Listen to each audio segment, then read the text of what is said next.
அப்ப 2ஆம் அத்தியாயம் தொடர்பாக நான் போட்டிருக்கக்கூடிய அந்த வினாபத்திரத்தை நீங்க எல்லாருமே டவுன்லோட் பண்ணி எடுத்திருப்பீங்க. அந்த கேள்விகளுக்கு நாங்க விடை கண்டம் என்று சொன்னால் போதுமானது.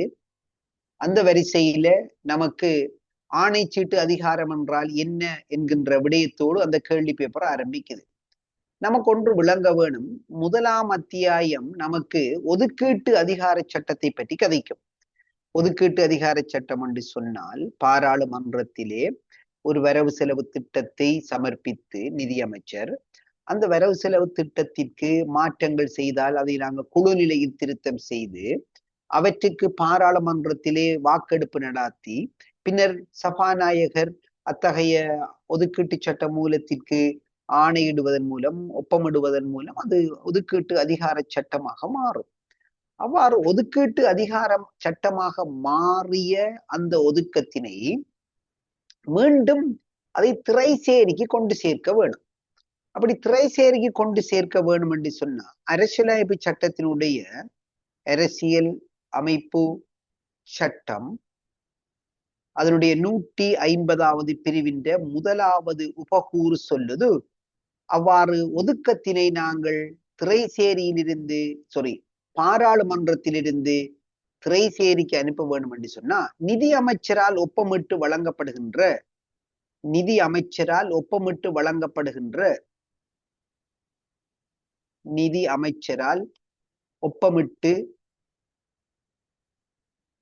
வழங்கப்படுகின்ற ஆணைச்சீட்டு என்கின்ற அதிகாரம் தேவை என்கின்ற விடயத்தை பற்றி அது கதைக்குது. நான் இன்னும் ஆணைச்சீட்டு என்றால் என்ன என்பதற்கான விளக்கத்திட்ட வரல. இப்ப நான் கதைப்பதெல்லாம் அரசியலமைப்பு சட்டத்திலே ஒரு நிதி ஆண்டிலே இருக்கக்கூடிய செலவுகளை மேற்கொள்வதற்கு தேவையான ஒதுக்கங்களை பாராளுமன்றம் உருவாக்கி இருக்கும். அப்படியான ஒதுக்கங்களினை நாங்கள் திரைசேரிக்கு விடுவிக்க வேண்டுமாக இருந்தால் அதற்கு நாங்கள் பிரயோகிக்க வேண்டியதுதான் ஆணைச்சீட்டு என்கின்ற அதிகாரம். அப்படியான ஆணைச்சீட்டு அதிகாரத்தை பிரயோகிக்க வேண்டுமாக இருந்தால் அதே அரசியலமைப்பு சட்டம் 150 2வது பிரிவு சொல்லுதோ அதற்கு பாராளுமன்றம் அனுமதித்தால் மாத்திரம்தான்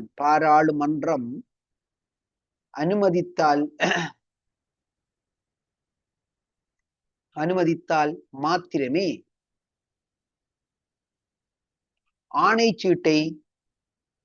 ஆணைச்சீட்டினை நிதி அமைச்சர்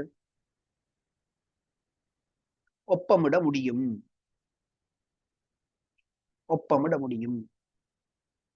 இந்த 2 விடயங்களையும் நாங்க அவதானம் செலுத்த வேணும். ஏனென்று சொன்னா இந்த 2 விடயங்களும் தான் ஆணைச்சீட்டு சம்பந்தமான அதிகாரத்தை கொண்டிருக்கக்கூடிய விடயமாக இருக்கின்றது. அரசியலமைப்பு சட்டம் 148 ஒரு முக்கியமான செய்தியை நம் முன்னே கொண்டு வருது. அதுதான் பொது நிதி தொடர்பான பூரணமான கட்டுப்பாடு பாராளுமன்றத்திற்கு மாத்திரம்தான் உண்டு என்பதுதான் அதனுடைய செய்தி. பொது நிதி மீதான பூரணமான கட்டுப்பாட்டை பாராளுமன்றம் கொண்டிருக்க வேண்டும் என்றிருந்தால் நிதியமைச்சருக்கு போக முடியாது தானே.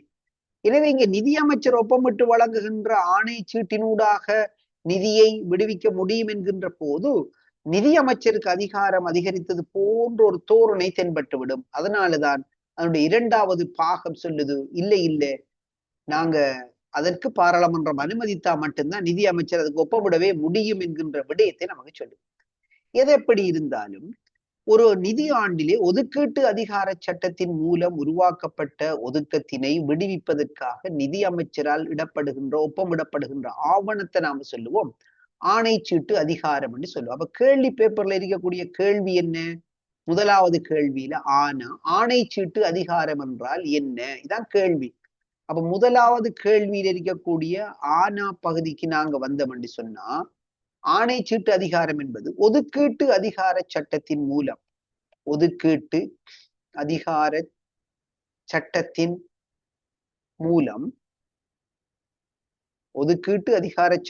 மூலம் உருவாக்கப்பட்ட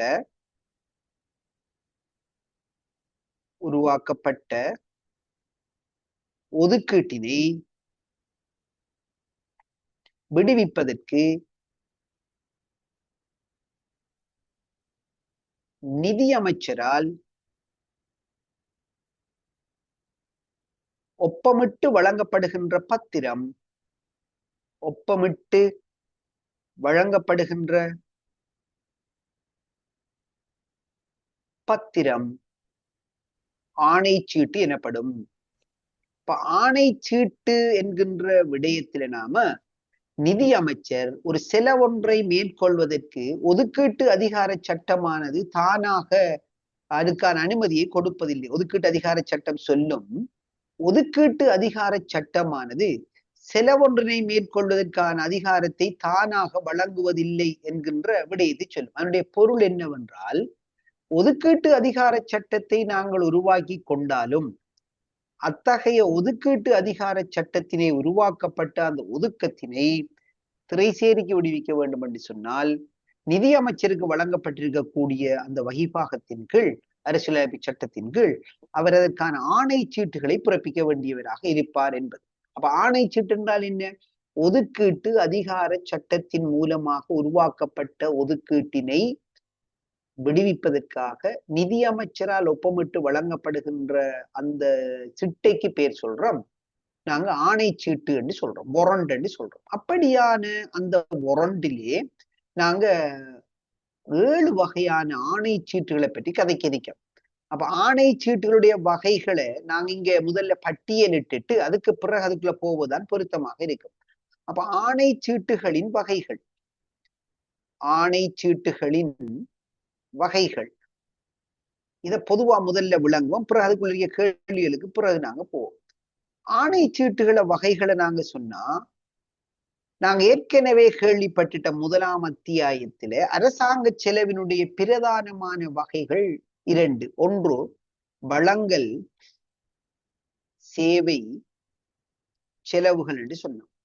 இத்தகைய வழங்கல் சேவை செலவுகளை மேற்கொள்ள வேண்டும் என்று சொன்னால் அதற்கு அரசாங்கம், நிதி அமைச்சர் 4 வகையான ஆணை சீட்டுகளை பிறப்பிப்பார். ஒன்று பொது ஆணை சீட்டு. அது ஏன் 4 ஆணை சீட்டு வருது என்பதில் நான் கதைக்கிறேன்.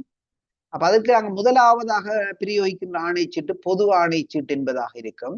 2வது ஆணை சீட்டு தேவை பட்டியல் என்பதாக இருக்கும். 3வது ஆணை சீட்டு விசேட ஆணை சீட்டு என்பதாக இருக்கும். 4வது ஆணை சீட்டு முற்பண ஆணை சீட்டு என்பதாக இருக்கும். இந்த 4 ஆணை சீட்டுகளும் நாங்க வழங்கல் சேவை செலவுகளுக்காக முற்பண ஆணை சீட்டு, வழங்கல் சேவை செலவுகளுக்காக பிரயோகிக்கின்ற ஆணை சீட்டுகளா இருக்கும். அதே நேரத்துல விசேட சட்ட சேவை செலவுகள், விசேட சட்ட சேவை செலவுகள் என்கின்ற 2வது பகுதியை நாம கற்றிட்டோம். நான் உங்களுக்கு சொல்லி தந்திருந்தேன். விசேட சட்ட சேவை செலவுகள் என்பது ஜனாதிபதிக்கான சம்பளங்கள், அது போல ஆணைக்குழு உறுப்பினர்களுக்கான கொடுப்பனவுகள், வெளிநாட்டு கடன்களுக்கான கொடுப்பனவுகள், வெளிநாட்டு கடன் வட்டிக்கான கொடுப்பனவுகள், இப்படியானவைகள் எல்லாம் விசேட சட்ட சேவை செலவுகள் என்று சொன்னோம். அப்படி ஒரு விசேட சட்ட சேவை செலவுக்கான நிதியினை விடுவிப்பதற்காக பயன்படுத்துகின்ற ஆணை சீட்டுகள் 2. ஒன்று விசேட சட்ட சேவை ஆணை சீட்டு என்கின்ற ஒரு ஆணை சீட்டு. 2வது ஆணை சீட்டு பிற்சேர்ப்பு, பிற்சேர்ப்பு விசேட சட்ட சேவை ஆணை சீட்டு.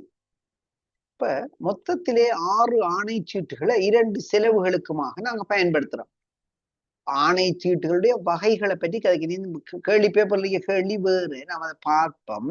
அதற்கு முதல் நான் கதைக்கிறது என்னன்னு சொன்னா, ஆணை சீட்டுகள் என்பது நமக்கு மொத்தமாக 7 வகைப்படும். அதிலே முதலாவது நாங்க விளங்குறோம் வழங்கல் சேவை செலவுகளுக்கு என்று இருக்கக்கூடிய ஆணை சீட்டுகள் 4, விசேட சட்ட சேவை செலவுகளுக்கு இருக்கக்கூடிய ஆணை சீட்டுகள் 2, மற்றொன்று எதிர்பாராத பின் நிகழ்ச்சி நிதிய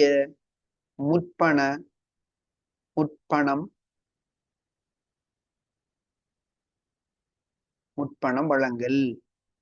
இந்த நோக்கத்துக்காக நாங்க ஒரு ஆணைச்சீட்டை பயன்படுத்துவோம். அந்த ஆணைச்சீட்டுக்கு பேர் சொல்ல போறோம் எதிர்பாராத பின்னிகழ்ச்சி நிதிய முற்பண ஆணைச்சீட்டு என்று அதுக்கு பேர் சொல்ல போறோம். எதிர்பாராத பின்னிகழ்ச்சி நிதிய முற்பண ஆணைச்சீட்டு என்று அதுக்கு நாங்க பேர் சொல்ல போறோம். அப்ப இதுல ஒன்று இருக்குது, அதான் எதிர்பாராத பின்னிகழ்ச்சி நிதிய முற்பண ஆணைச்சீட்டு என்று அதுக்கு நாங்க பேர் வைத்துக் கொள்றோம்.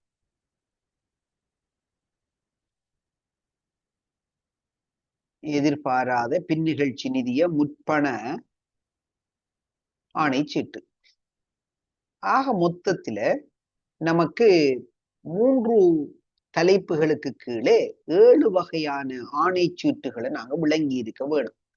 இது தொடர்பான ஒரு மொத்தமான விளக்கத்தை நான் உங்களுக்கு சொன்ன பிறகு அங்க இருக்கக்கூடிய கேள்விகளுக்கு நாங்க விட கண்டம் என்று சொன்னால் நமக்கு அது போதுமானதாக இருக்கும். அந்த வரிசையில வளங்கள் சேவை செலவுகள் என்றால் நமக்கு தெரியும், சாதாரணமாக அரசாங்க அலுவல்களை கொண்டாடுறதுக்கான செலவுகள். அதை பற்றி நாம் ஏற்கனவே கதைத்து முடித்துட்டோம்.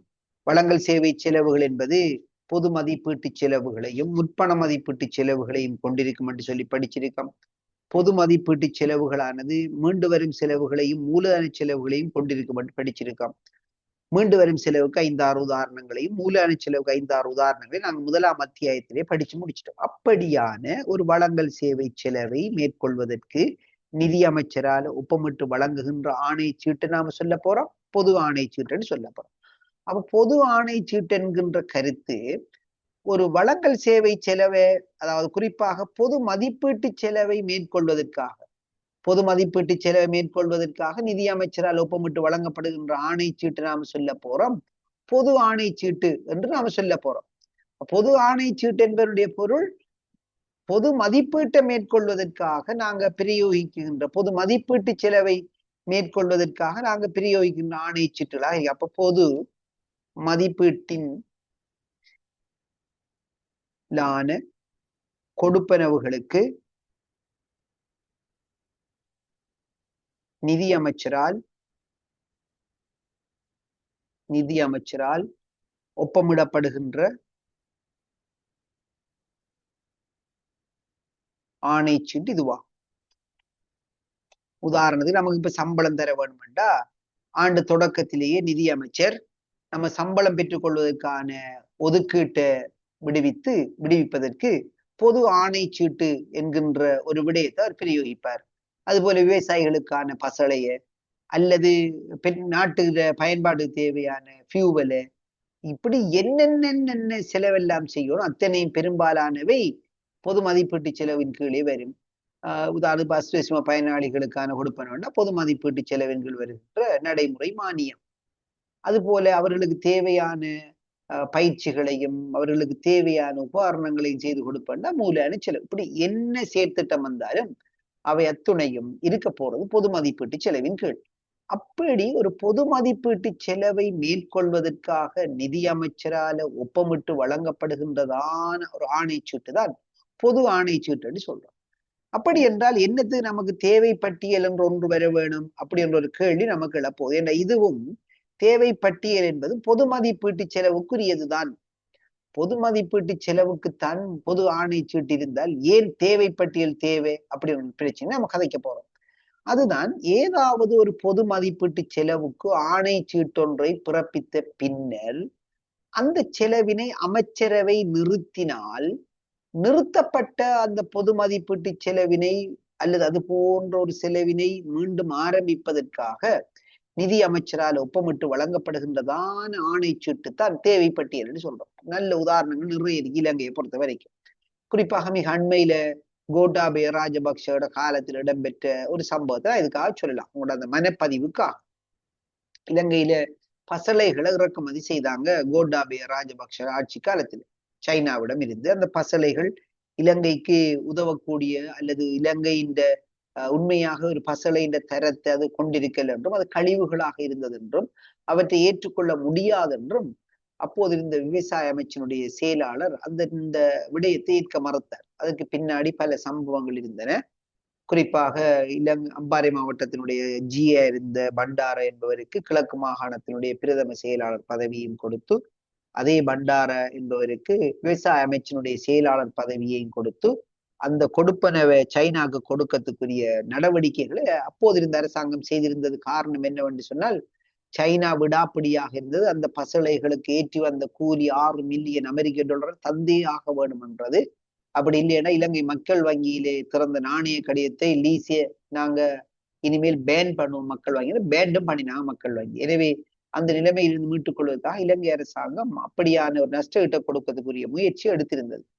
அப்படி அந்த நிறுத்தப்பட்ட பசளைக்கு பதிலாக மீண்டும் இலங்கை அரசாங்கம் இந்தியாவிடமிருந்து நனோ வகையிலான புதிய பசளைகளை இறக்குமதி செய்து பசளைகளை இறக்குமதி செய்தது. அப்படி நனோ வகையான பசளைகள் என்பதும் அதே பொது மதிப்பீட்டின் கீழ் வரக்கூடிய பசளை தான். அப்ப முதல் பொது மதிப்பீட்டின் கீழ் ஒரு ஆணைச்சீட்டை வெளியிட்டிருப்பார், பொது ஆணைச்சீட்டு. அவை அமைச்சரவையால் நிறுத்தப்பட்டால் அது போன்ற மீண்டும் ஒரு அதே வகையான செலவை செய்வதற்கு நிதி அமைச்சர் இன்னும் ஒரு ஆணைச்சீட்டை பிறப்பிக்க வேண்டும். அதுக்கு பேர் தான் தேவை பட்டியல்னு நம்ம சொல்றோம். இந்த தேவை பட்டியலை நாங்க பொதுவாக வழங்குவதற்கு திரை சேரிகள் படிவம் 77 என்கின்ற படிவத்தை நாம் பயன்படுத்தும். அது வரைக்கும் நாம் எழுத வேண்டும். அப்ப என்ன சொல்ல போறோம்? பொது மதிப்பீட்டின் கீழ்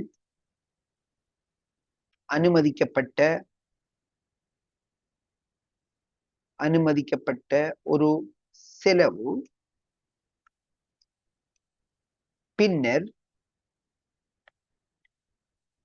அமைச்சரவையினால்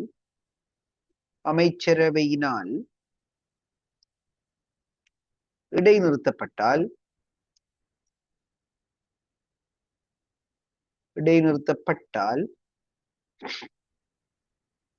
அச்செலவினை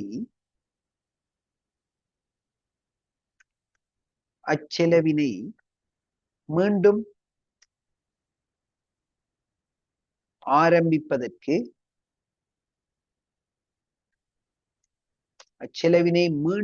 ஆரம்பிப்பதற்கு நிதி அமைச்சரால் ஒப்பமிடப்படுகின்ற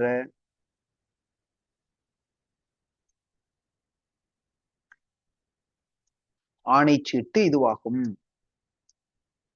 அப்ப இதுவும் பொது மதிப்பீட்டுக்குத்தான் என்பதை நீங்க விளங்கிக் கொள்ள வேணும். இது திரை சேரிகள் படிவம்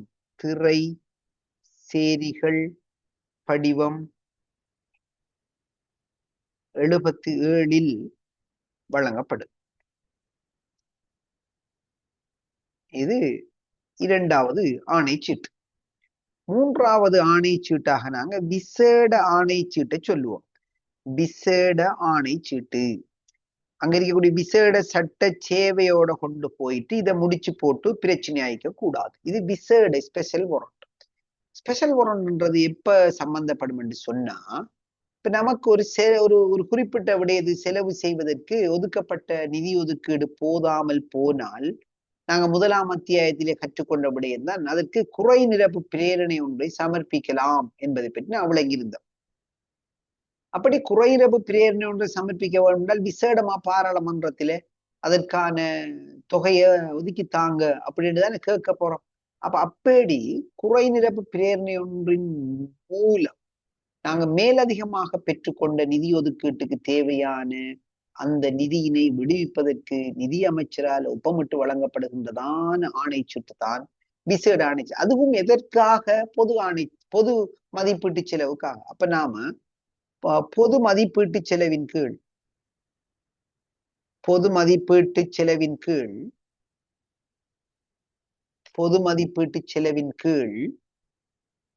ஏற்பாடு செய்யப்பட்ட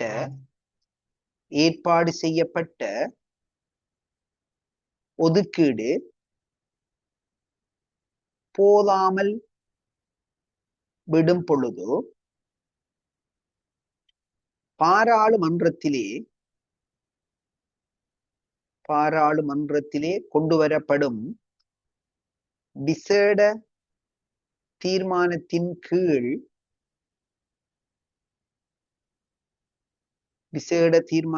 கீழ் மேலதிக நிதி ஒதுக்கீடு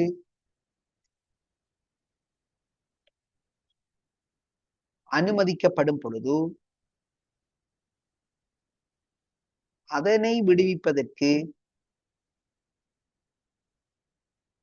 நிதி அமைச்சரால் ஒப்பமிடப்படுகின்ற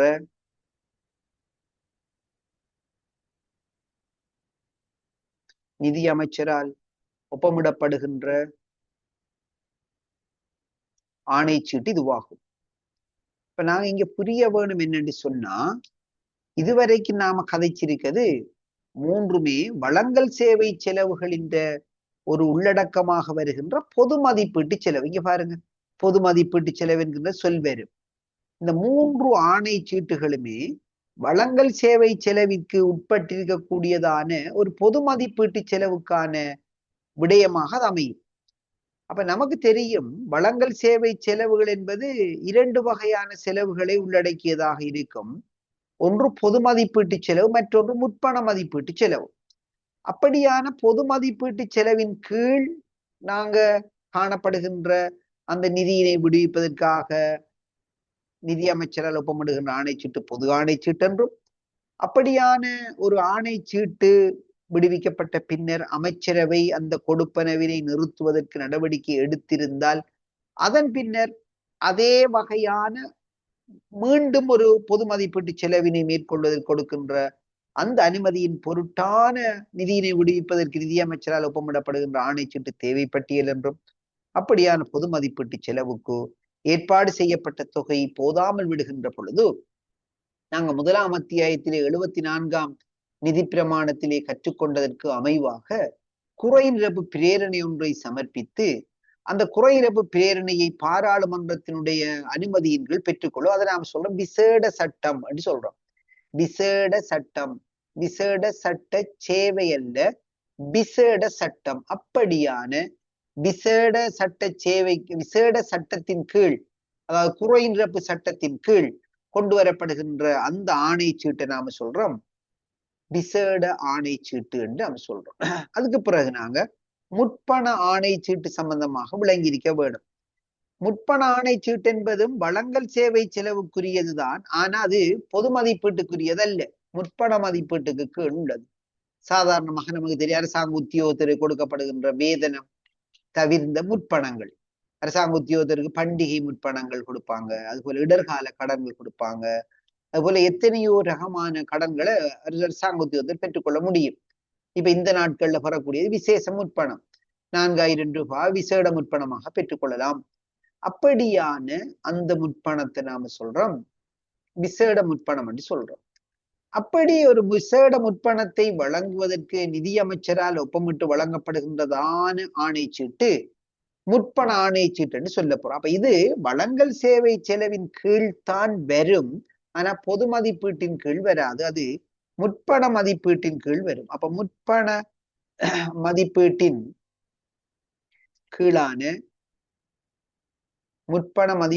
கீழான கொடுப்பனவுகளுக்கு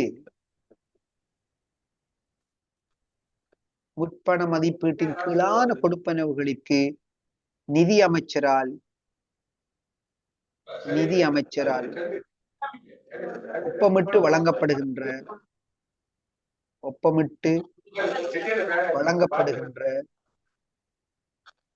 ஆணைச்சீட்டு முற்பண ஆணைச்சீட்டு எனப்படும் ஆணைச்சீட்டு இதுவாகும்.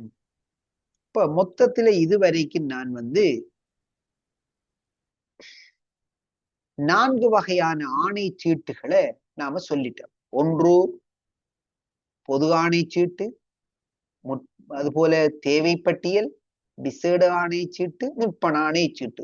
இதிலே இந்த 4ம் வழங்கல் சேவை செலவுக்கானதாக இருந்தாலும் முதல் 3ம் பொது மதிப்பீட்டின் கீழான செலவுகளுக்கும் 4வது முற்பண மதிப்பீட்டின் கீழான செலவுகளுக்குமாக நிதி அமைச்சரால் ஒப்பமிட்டு வழங்கப்படுகின்ற ஆணைச்சீட்டு என்பதை நாங்க புரிந்து கொள்ள வேணும். மொத்தத்தில 2ஆம் நிதி பிரமாணத்தினுடைய 3வது பிரிவின் கீழ் நாங்க செலவுகளை 2ஆகத்தானே பிரித்திருந்தோம். ஒன்று வழங்கல் சேவை செலவு, மற்றொன்று விசேட சட்ட சேவை செலவு. அந்த விசேட சட்ட சேவை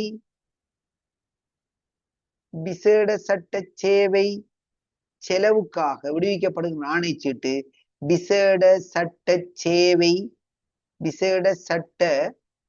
சேவை ஆணைச்சீட்டு அப்படின்னு நாம அதை சொல்லுவோம். அப்ப என்ன இதுல அர்த்தம்? விசேட சட்ட சேவை செலவு ஒன்றுக்கான நிதியினை விடுவிப்பதற்கு நிதி அமைச்சரால் ஒப்பமிட்டு வழங்கப்படுகின்ற ஆணைச்சீட்டாகும். அப்ப விசேட சட்ட சேவை செலவினை மேற்கொள்வதற்காக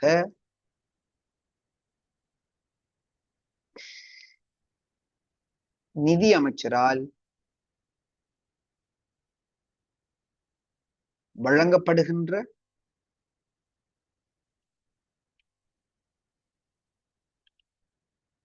ஆணைச்சீட்டு இதுவாகும். இது நாம் என்ன சொல்றது விசேட சட்ட சேவை ஆணைச்சீட்டு அப்படி என்கின்ற விடயமாக நாங்க பார்க்கிறோம். இந்த விசேட சட்ட சேவை செலவொன்றுக்கு நாங்க ஏற்பாடு செய்யப்பட்ட தொகை போதாமல் விட்டால் பிறகு ஒரு தொகையை சேர்ப்போம். அதுக்கு நாம குறையிறப்பு பிரேரணை என்று சொல்றோம். பிறகு ஒரு தொகையை சேர்ப்போம். அப்படி விசேட சட்ட சேவை செலவிற்கு பிறகு சேர்த்த தொகையை நாங்க விடுவிப்பதற்காக பயன்படுத்துகின்ற ஆணைச்சீட்டு நாம் சொல்லுவோம் பிற்சேர்ப்பு விசேட சட்ட சேவை ஆணைச்சீட்டுன்னு சொல்லுவோம். பிற்சேர்ப்பு விசேட சட்ட சேவை ஆணைச்சீட்டு. அப்ப பிற்சேர்ப்பு விசேட சட்ட சேவை ஆணைச்சீட்டு என்பதனுடைய பொருள் என்ன? ஒரு விசேட சட்ட சேவை செலவுக்கு மேலதிகமாக தேவைப்பட்ட நிதியினை சேர்த்து கொண்ட பிறகு அதனை விடுவிப்பு செய்வதற்காக நிதி அமைச்சரால பிரயோகிக்கப்படுகின்ற ஆணைச்சீட்டு தான் பிற்சேர்ப்பு விசேட சட்ட சேவை ஆணைச்சீட்டு என்று நாம சொல்ல போறோம். அப்ப பிற்சேர்ப்பு விசேட சட்ட சேவை ஆணைச்சீட்டு நாம சொல்ல போறோம். விசேட சட்ட சேவை செலவிற்கு விசேட சட்ட சேவை செலவிற்கு மேலதிகமாக சேர்த்து கொண்ட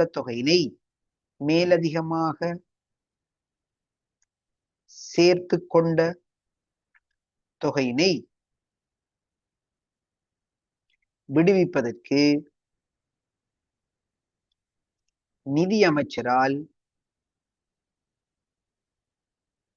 வழங்கப்படுகின்ற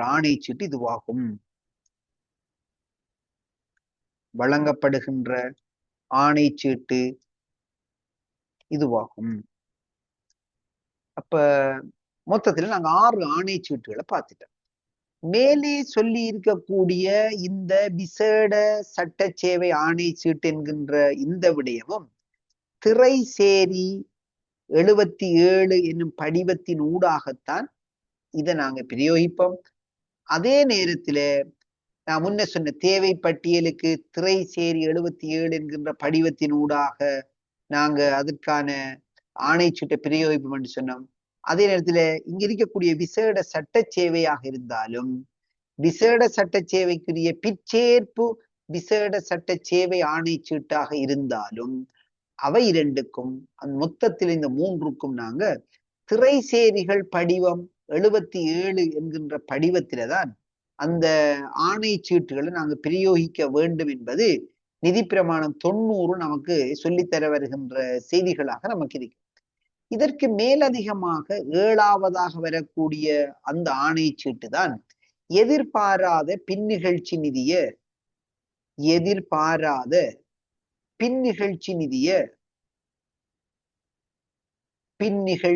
நிதிய முற்பண ஆணைச்சீட்டு. மிக தெளிவாக நாங்க விளங்க வேணும். அரசாங்கத்தினுடைய எந்த ஒரு செயற்பாடாக இருந்தாலும் அவை பின்னிகழ்ச்சி திட்டமிடலாக இருக்க முடியாது.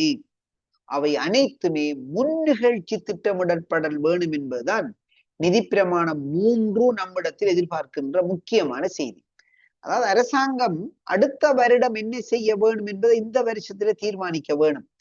வருடம் வந்ததுக்கு பிறகு தீர்மானிக்க முடியாது. நல்ல உதாரணம் வரவு செலவு திட்டம்.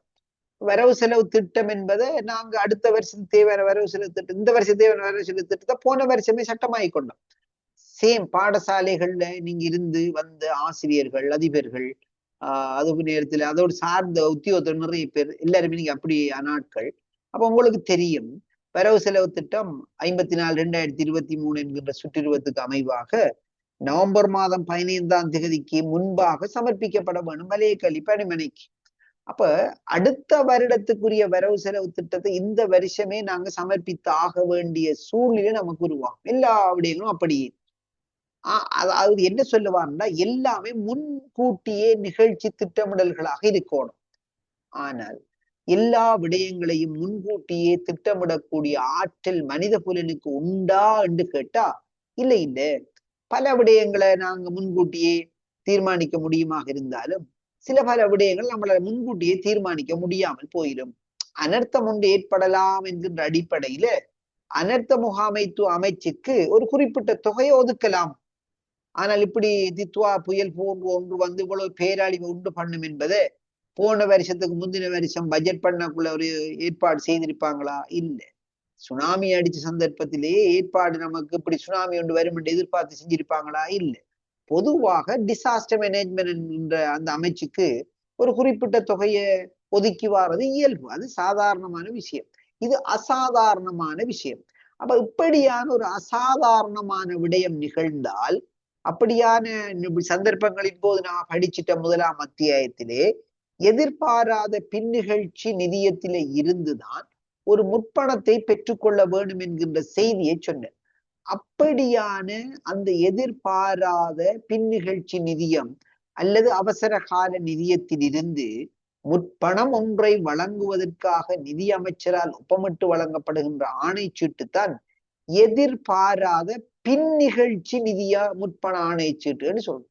மேலே சொல்லி இருக்கக்கூடிய 6 ஆணைச்சீட்டுகளும் செலவுகள் மற்றும் கொடுப்பனவுகள் குறித்தானது. ஆனால் என்ன சொல்ற முற்பண ஆணைச்சீட்டு, அதாவது எதிர்பாராத பின்னிகழ்ச்சி நிதிய முற்பண ஆணைச்சீட்டு என்பது அது திரட்டு நிதியில் செல்வாக்கு செலுத்துவே அல்ல. அது எதிர்பாராத பின்னிகழ்ச்சி நிதியில் இருந்து ஒரு அட்வான்ஸ் எடுப்பதற்காக நாங்க பயன்படுத்துகின்ற ஒரு ஆணைச்சீட்டாக இருக்கு. இதற்கு விசேடமாக ஜனாதிபதியினுடைய அனுமதியை பெற வேண்டியதாக இருக்கும் என்பதோடு மாத்திரமல்லாமல் மேலே சொல்லி இருக்கக்கூடிய 6 ஆணைச்சீட்டுகளும் ஆண்டு முடிவடைந்தவுடன் அந்த ஆணைச்சீட்டுகளுடைய காலங்களும் வலுவிழந்ததாக மாறி போயிடும். ஆனால் எதிர்பாராத பின்னிகழ்ச்சி நிதியத்தினுடைய முற்பண ஆணைச்சீட்டு அப்படிப்பட்டதல்ல. ஒரு நிதியாண்டு முடிவடைந்த பின்னரும் அதனுடைய செல்லுபடித்தன்மை இருக்கக்கூடிய ஒரே ஒரு ஆணைச்சீட்டு எதிர்பாராத பின்னிகழ்ச்சி ஆணைச்சீட்டு தான். எனவே எதிர்பாராத பின்னிகழ்ச்சி நிதிய முற்பண ஆணைச்சீட்டு என்பது எதிர்பாராத பின்னிகழ்ச்சி நிதியத்தில் இருந்து முற்பணத்தை கொடுப்பனவு செய்கின்ற போது நிதி அமைச்சரால் ஒப்பமிட்டு வழங்கப்படுகின்ற ஆணைச்சீட்டாக இருக்கும். எதிர்பாராத பின்னிகழ்ச்சி நிதியத்திலிருந்து முற்பணம் வழங்கும் பொழுது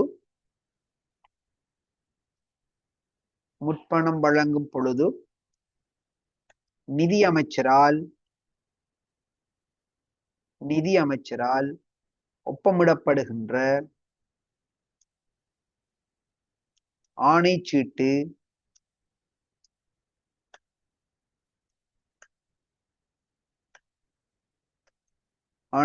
இதுவாகும்.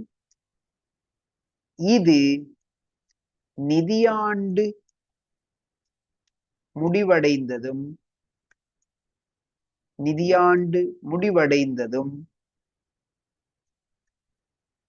காலாவதி அடைய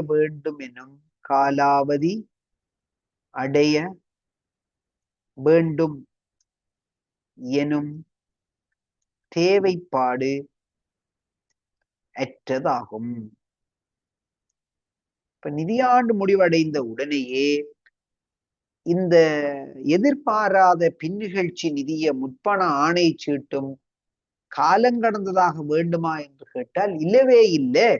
அந்த எதிர்பாராத பின்னிகழ்ச்சி நிதியத்திலிருந்து பெற்றுக்கொள்ளப்பட்ட முற்பணமானது அடுத்து வரும் நிதியாண்டில் பாராளுமன்றத்தில் கொண்டு வரப்படுகின்ற குறையிறப்பு பிரேரணையின் ஊடாக நிவர்த்தி செய்யப்படுகின்ற பொழுது அந்த காலம் தனைக்கும் இந்த எதிர்பாராத பின்னிகழ்ச்சி நிதிய முற்பண ஆணைச்சீட்டு என்பது செல்லுபடி ஆகக்கூடியதாக காலாவதி அடையாததாக காணப்படும். இவ்வளவுதான் ஆணை சீட்டு தொடர்பான விடயம். இப்ப அங்க இருக்கக்கூடிய கேள்விகளுக்கு நாங்க விடயம் மீண்டும் எழுத தேவையில்லை, நான் சொல்லி கொண்டு விட போறேன். அதுதான் நீங்க பார்க்கலாம். மாவண்ணா கேள்வி. திரைசேரி படிவம் 77 பயன்படுத்தும் ஆணை சீட்டுகள் 3 குறிப்பிடு. அங்க இருக்குது தேவை பட்டியல், விசேட சட்ட சேவை ஆணை சீட்டு, பிற்சேர்ப்பு விசேட சட்ட சேவை ஆணை சீட்டு. இந்த 3க்கும் நாங்க திரைசேரி படிவம் 77 பயன்படுத்த வேணும் என்கின்ற விளக்கத்தை மேலே சொல்லிட்டு, அப்ப ஆவண்ணா நாம சொல்ல போறோம். ஆவண்ணாவில் 1 சொல்ல போறோம். தேவை பட்டியல், அதற்கு நாங்க திரைசேரி படிவம் 77 பயன்படுத்த வேணும். அதுபோல விசேட சட்ட சேவை ஆணை சீட்டு, விசேட சட்ட சேவை ஆணை சீட்டு. அதுபோல நாம் சொல்ல போறோம் பிற்சேர்க்கை பிற்சேர்ப்பு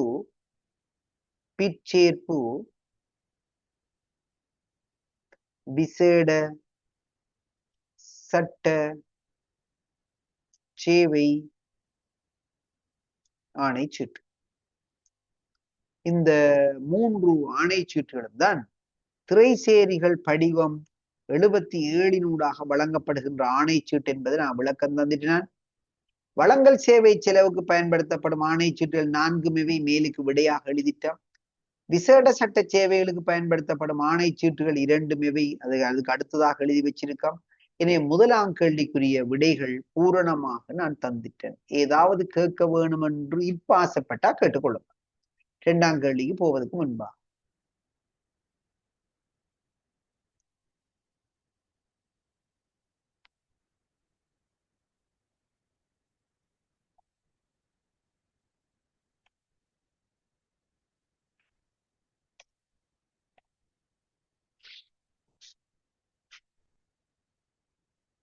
கேள்விகள் காட்டாலும் பரவாயில்லை, கதைக்கது நான் விளங்கப்படுத்தினது விளங்கிட்டுதா என்ற ஃபீட்பேக்கையாவது தாங்க.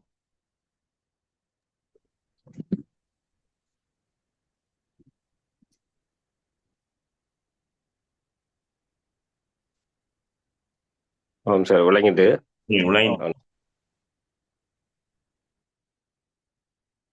சொல்லுங்க சார், ஆசிக் சார் சொல்லுங்க.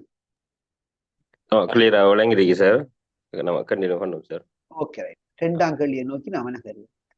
2வது கேள்வி.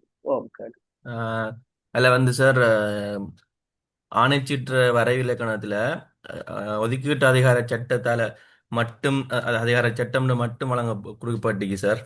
அதுல ஸ்பெஷல் லோவாலையும் அடுத்தது பார்லிமெண்ட் தீர்மானத்தாலையும்ங்கிற விஷயம் தேவையில்லையா சார்? அடுத்து அதாவது தான் நான் சொன்னேன், அரசியலமைப்பு சட்டத்தில நமக்கு 2 விஷயம் இருக்குது.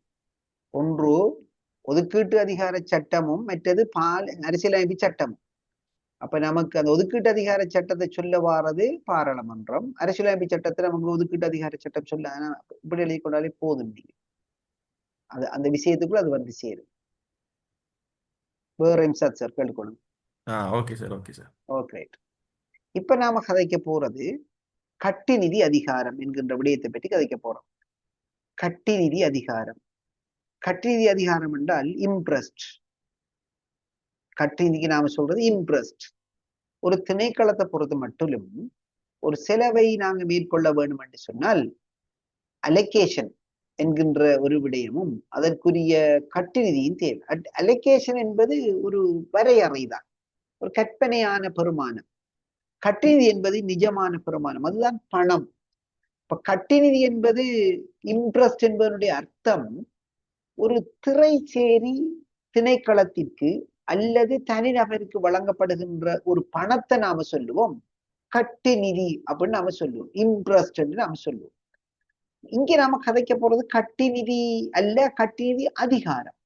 கட்டி நிதியை பற்றி, கட்டி நிதி அதிகாரத்தை பற்றி கதைப்பது நிதி பிரமாணம் 91. ஆனால் கட்டி நிதியை பற்றி கதைப்பது நிதி பிரமாணம் 365. இப்ப நாம கட்டி நிதி சம்பந்தமாக இந்த இடத்துல கதைக்கல, நாம இப்ப கதைக்க போறது கட்டி நிதி அதிகாரம் சம்பந்தமாக கதைக்க போறோம். கட்டி நிதி அதிகாரம் என்று சொன்னா ஒவ்வொரு ஆண்டும் ஒவ்வொரு திணைக்களத்திற்கும் செலவு செய்வதற்கு பணம் தேவை. அந்த பணம் எவ்வளவு தேவை என்பதை நாம தான் சொல்வோம் திரைசேரிக்கு.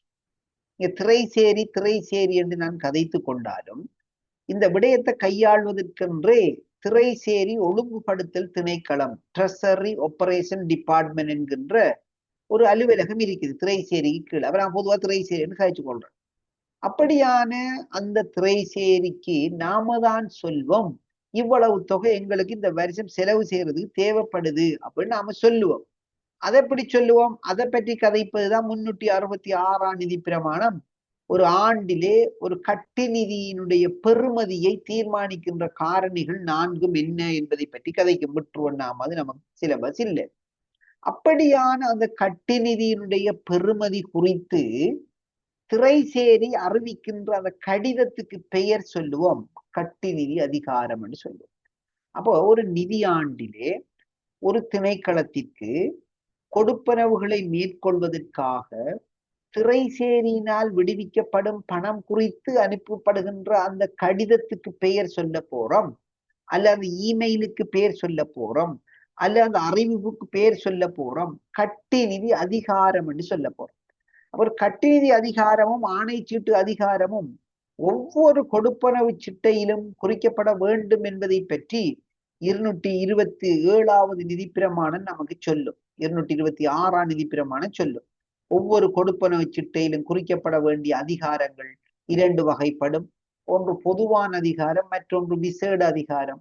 பொதுவான அதிகாரம் என்பது ஆணைச்சீட்டு அதிகாரமும் கட்டுநிதி அதிகாரமுமாக இருக்கும். அதே நேரத்தில் விசேட அதிகாரம் என்பது மொத்த செலவு மதிப்பீடு ஏற்படுத்தப்படுகின்ற மாற்றங்களை குறிக்கும் என்கின்ற விடயத்தை பற்றி 226ஆவது நிதி பிரமாணம் நமக்கு விளக்கம் சொல்லும். எது எப்படி இருந்தாலும் நம்ம அந்த விஷயம் நமக்கு இங்க தேவையில்லை. கட்டு நிதி அதிகாரம் என்று சொன்னா ஒரு வருஷத்துல ஒரு திணைக்களத்திற்கு, ஒரு அலுவலகத்திற்கு திரைசேரி எவ்வளவு பணத்தினை விடுவிப்பு செய்ய இருக்கிறது என்பது குறித்தான அறிவிப்பை நாம சொல்ல போறோம். கட்டு நிதி அதிகாரம் என்று சொல்ல போறோம். அப்ப கட்டு நிதி அதிகாரம் என்றா சொல்ல போறோம் ஒரு நிதியாண்டில்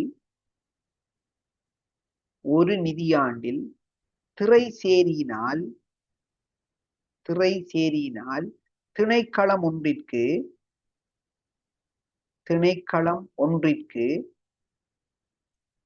விடுவிப்பு செய்யப்படவிருக்கும் தொகை குறித்து அனுப்பும் கடிதம் இதுவாகும். இப்ப நாங்க இந்த வருஷம் உங்களுக்கு இவ்வளவு தொகை தருவோம் அப்படி என்கின்ற விடயத்தை அந்த அறிவிக்கின்ற கடிதம், அந்த சொல்லப்படுகின்ற தொகைக்கு பெயர் கட்டு நிதி எல்லை. அது இன்ட்ரெஸ்ட் லிமிட்ஸ், கட்டு நிதி எல்லை. அது நமக்கு கேள்விக்குள்ள வராது 2ஆம் அத்தியாயத்துக்குள்ள. 2ஆம் அத்தியாயம் என்ன விளங்கணும் என்னன்னு சொன்னா கட்டு நிதி என்கின்ற ஒரு முக்கியமான செய்தி இருக்குது. கட்டு நிதி என்பது திரைசேரியினால ஒரு திணைக்களத்திற்கு விடுவிக்கப்படுகின்ற பணம் தான் கட்டு நிதி அப்படி என்கின்ற விஷயத்தை நாம விளங்கியிருக்கணும். அப்படியான கட்டு நிதி தொடர்பாக நாங்க மிக முக்கியமாக விளங்க வேண்டிய செய்திதான், அப்படியான ஒரு கட்டு நிதியை நாங்க திணைக்களத்திற்கு திரைசேரி ஒவ்வொரு நிதியாண்டும் இவ்வளவு தொகையை விடுவிப்பு செய்யும் என்கின்ற ஒரு அறிவிப்பை செய்கின்ற அந்த கடிதத்துக்கு பெயர் கட்டு நிதி அதிகாரம் என்று சொல்லுவோம். அந்த கட்டு நிதி எல்லை என்பனவற்றினை சுருக்கமாக விவரிக்கின்ற அந்த கேள்வி. அப்ப அந்த கட்டு நிதி அதிகார கடிதத்தில் சொல்லப்படுகின்ற பெறுமதி கட்டு நிதி எல்லை நாம் சொல்ல போறோம். அப்ப கட்டு நிதி அதிகார கடிதத்தில் குறிப்பிடப்படும் பெறுமதி கட்டு நிதி எல்லை எனப்படும். கட்டு நிதி எல்லை எனப்படும். இவைதான் அந்த கேள்விக்குரிய விடையாக இருக்கும். அது ஆனா கேள்வி. ஆவண்ணா கேள்வியை நாங்க பார்த்தமாக இருந்தால், நட்டம் ஒன்றினை அரசாங்க உத்தியோகத்தர் பொறுப்பேற்க வேண்டிய சந்தர்ப்பங்களை குறிப்பிடுங்க. ஒரு நட்டம் எப்போது அரசாங்கம் பொறுப்பேற்காமல் அந்த அரசாங்க உத்தியோகத்தர் பொறுப்பேற்க வேண்டும் என்பதற்கான விதியை பற்றி கதைப்பது 101ஆம் நிதி பிரமாணம், நிதி பிரமாணத்தினுடைய 101வது பகுதி நட்டத்திற்கான அடிப்படை விதி, நட்டத்திற்கான அடிப்படை விதி என்கின்ற ஒரு விடயத்தை பற்றி கதைக்கும். என்ன நட்டத்திற்கான அடிப்படை விதி என்று சொன்னால், ஒரு நட்டம் ஒன்று ஏற்படுவதற்கு காரணம் ஒரு உத்தியோகத்தருடைய கவனக்குறைவோ, தாமதமோ, தவிர்ப்போ, களவோ, மோசடியோ, நிதி பிரமாணங்களை முறையாக பின்பற்றாமையோ காரணமாக இருந்தால், அப்படியான நட்டங்களினை அந்த உத்தியோகத்தர் தான் தாங்க வேண்டுமே தவிர, அந்த உத்தியோகத்தர் தான் பொறுப்பெடுக்க வேண்டுமே தவிர அரசாங்கம் பொறுப்பெடுக்காது. எனவே நட்டம் என்பது அரசாங்கம் பொறுப்பேற்க வேண்டுமாக இருந்தால் தனிப்பட்ட உத்தியோகத்தருடைய எந்த ஒரு குறைபாடும் இருந்திடக்கூடாது.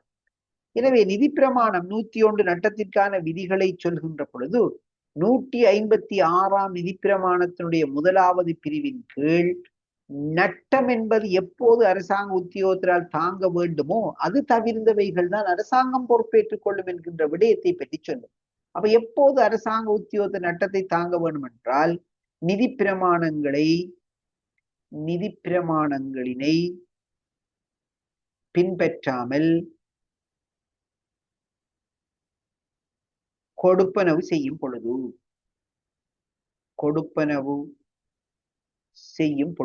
அப்ப இந்த இடத்துல சார் நீங்க நேரடியா 101 பார்த்து சரி வராது. அப்ப நாம் அதை 156 ஒன்றில இருந்து இந்த விடையை நம்ம ஜாயின் பண்ண வேண்டி வரும். இப்ப நிதி பிரமாணங்களை பின்பற்றாமல் கொடுப்பனவு செய்கின்ற போதும், அல்லது உத்தியோகத்தரின்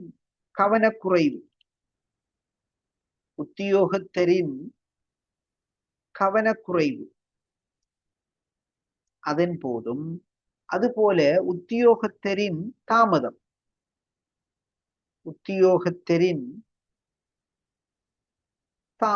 உங்களுக்கு தெரியும், ஒரு அலுவலகத்திலே நீர் கட்டணங்களை கொடுப்பனவு செய்வது உத்தியோகத்தர் இருப்பாங்க, மின்சார கட்டணங்களை கொடுப்பனவு செய்வது உத்தியோகத்தர் இருப்பாங்க. அந்தந்த கொடுப்பனவுகள் அந்தந்த காலப்பகுதியிலே செய்து முடிக்க வேணும். ஏதாவது ஒரு உத்தியோகத்தர் அசிரத்தையாக இருந்து அத்தகைய கொடுப்பனவு ஒன்று கொடுக்கப்படாமல் தாமதித்ததன் காரணமாக அதுக்கு ஒரு பெனால்டியோ ஃபைன், அதுக்கு மேலதிகமாக அறவிடப்படுமாக இருந்தால் அந்த நட்டத்தை அரசாங்கம் பொறுப்பெடுக்காது, அவர் தான் பொறுப்பெடுக்க வேண்டி வரும். அதான் தாமதம். அதுபோல களவு, மோசடி, இப்படியான இழப்புகளை அரசாங்கம் எந்த வகையிலும் பொறுப்பெடுக்காது. அது முழுவதுமாக பொறுப்பெடுக்க வேண்டியது அந்த உத்தியோகத்தருடைய கடமையாகவே இருக்கும் என்கின்ற விஷயத்தை நமக்கு சொல்லுது. அதுதான் நமக்கு நட்டம் ஒன்றினை அரசாங்க உத்தியோகத்தர் பொறுப்பேற்க வேண்டிய 4 சந்தர்ப்பங்களாக நாங்கள் பார்க்கிறோம். அதே போல பண ரீதியாக ஏற்படும் நட்டங்கள் 3 குறிப்பிடுக, நட்டமாக கருத தேவையற்ற விடயங்கள் 4 குறிப்பிடுக என்கின்ற கேள்விகள் காணப்படுது. ஈனா மற்றும் ஈஎன்னா. இந்த விஷயத்துல நாங்க நட்டமாக கருதப்படுபவை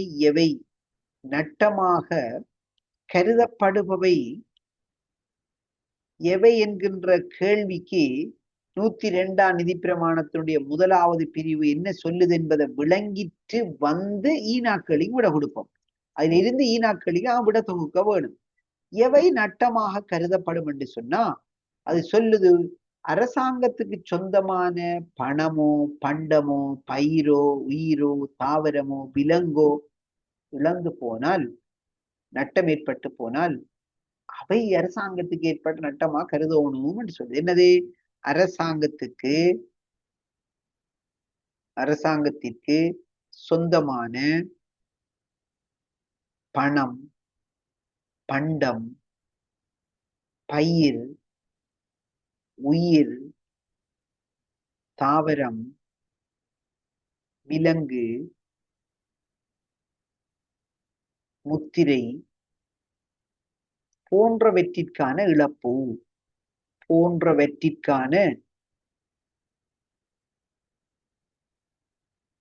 இழப்பு.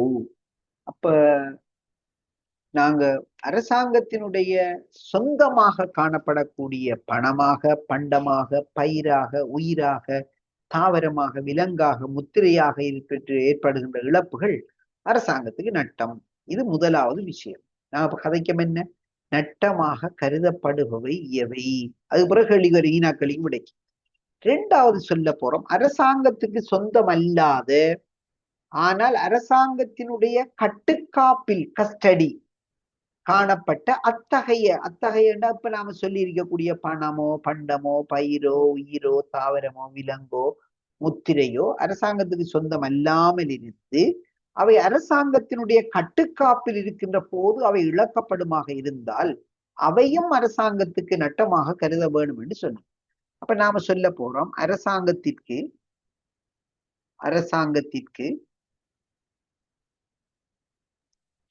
சொந்தமல்லாத,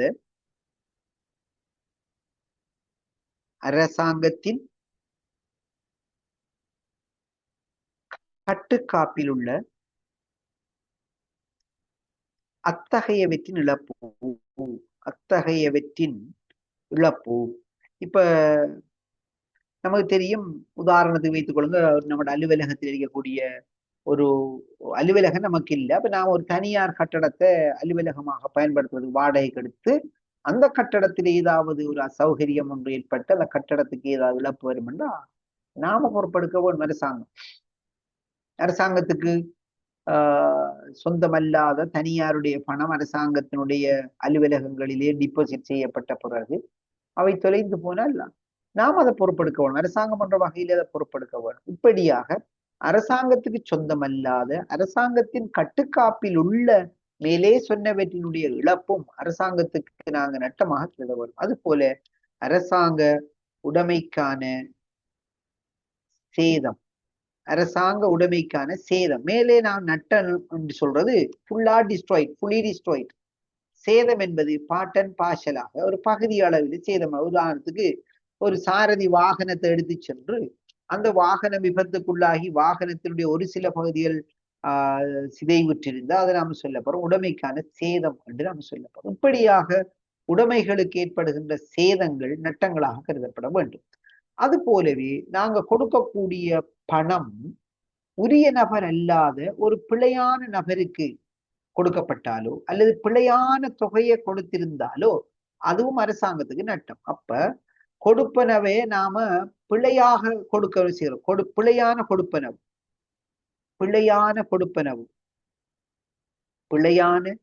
கொடுப்பனவு அல்லது தவறான தரப்பினருக்கான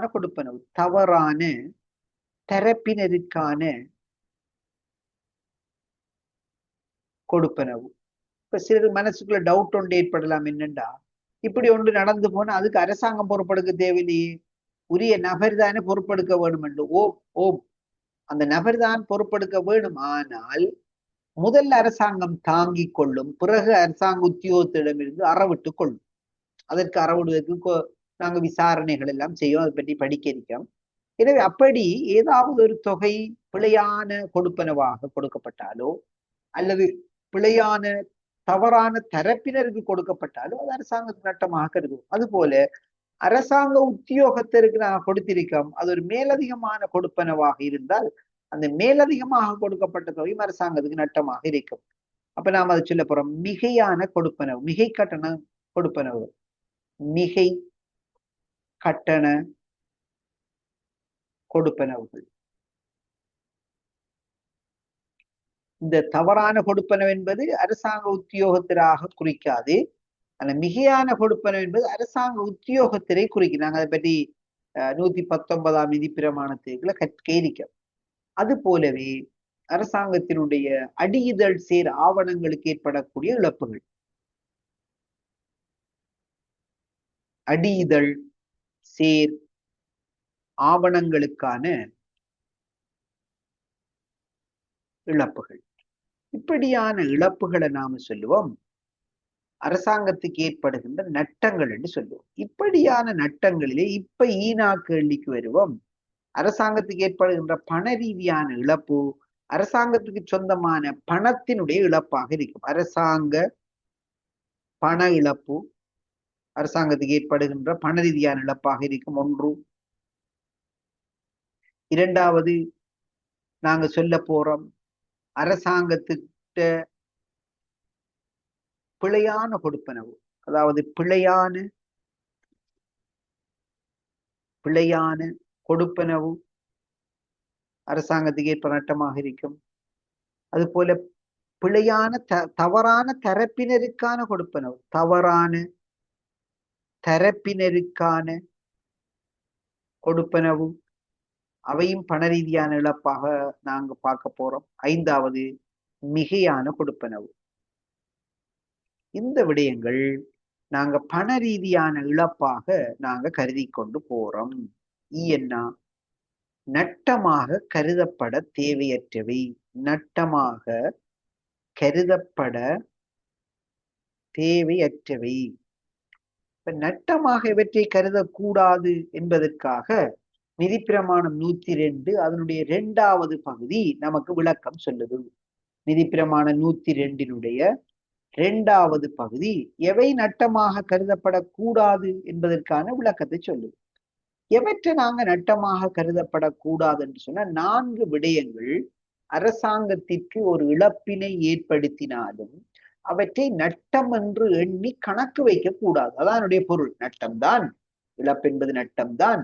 ஆனா நட்டம் என்று எண்ணி நட்டங்களை பதிவு செய்கின்ற பதிவேடு, அது 110ஆம் எப்பார்ல நாம கற்றுக்கொள்வோம். அப்படியா நட்டங்களை பதிவு செய்கின்ற பதிவேட்டிலே அதை நாங்க பதிவு செய்துவிடக் கூடாது. அதுதான் நட்டமாக கருதப்பட தேவையற்றவை என்பதனுடைய அர்த்தம். உதாரணத்துக்கு நாங்க ஏற்கனவே 1ஆம் அத்தியாயத்தில 15ஆம் நிதிப்பிரமாணத்தின் 5வது பிரிவு கீழே முற்பண கணக்கு முயற்சிகள் சம்பந்தமாக கற்றிட்டோம். அப்படியான முற்பண கணக்கு முயற்சிகளுக்கு ஆண்டின் இறுதியிலே வருமானத்தை விட செலவுகள் அதிகமாயிட்டால் நட்டம் ஏற்படும்.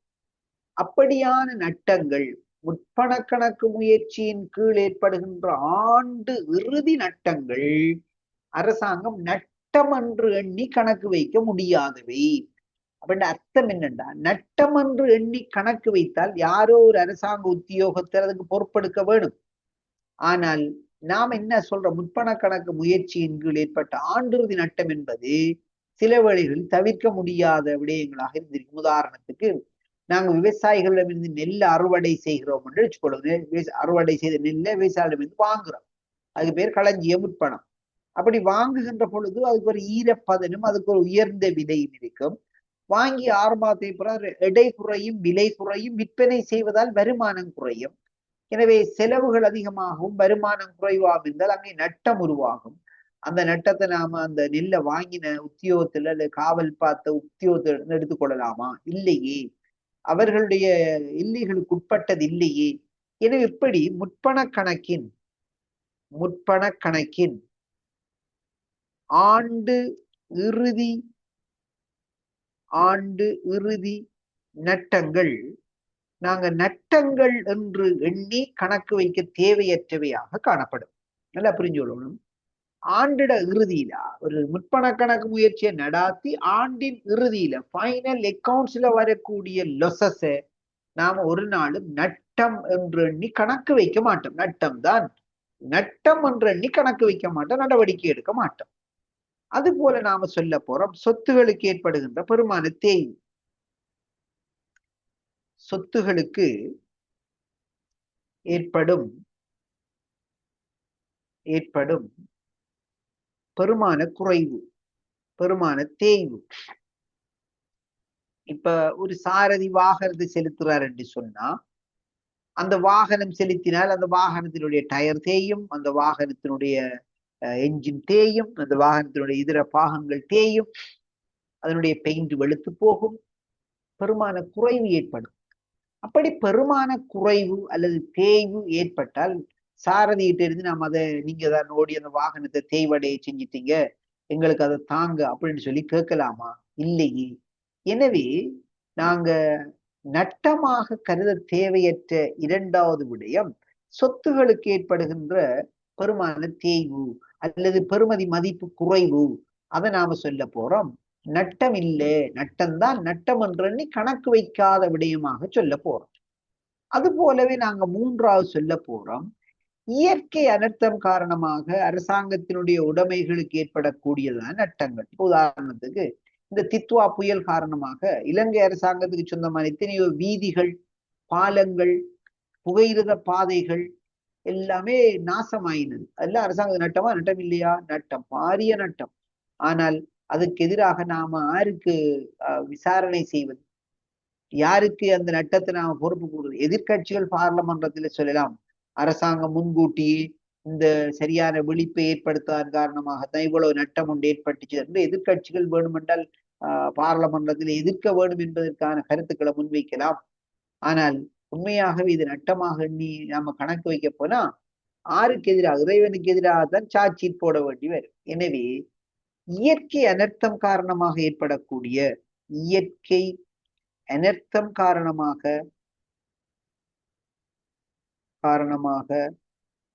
அரசாங்க உடைமைக்கு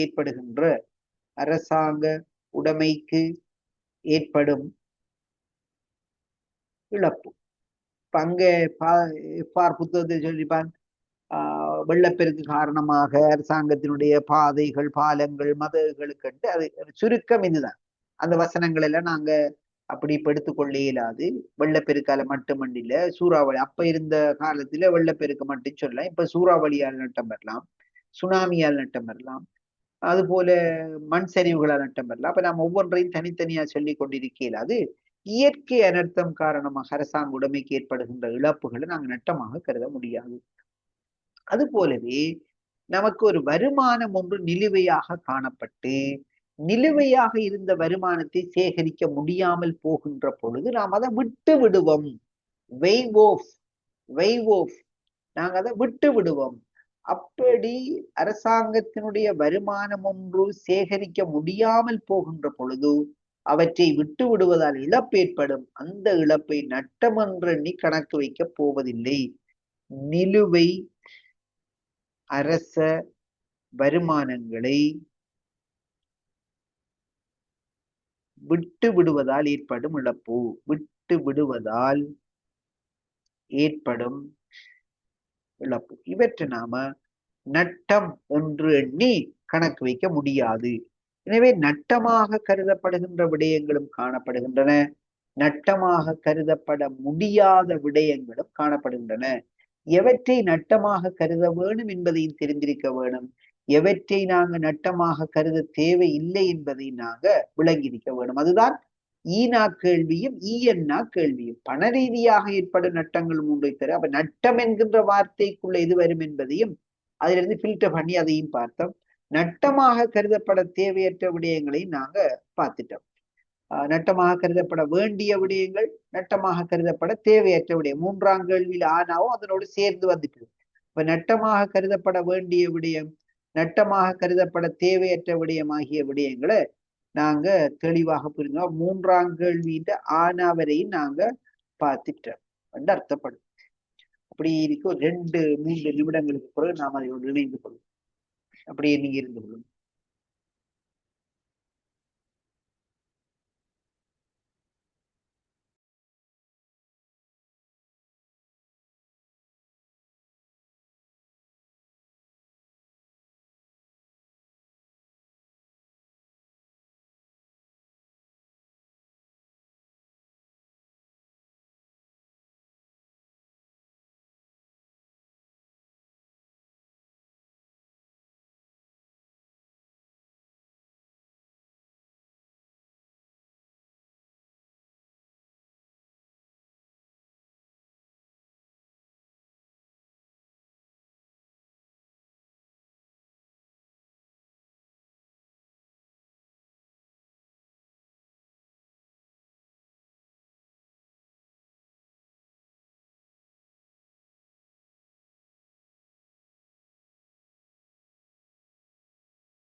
அப்ப மூன்றாம் கேள்வி, நட்டமாக கருதப்பட தேவை அற்றவை எவை?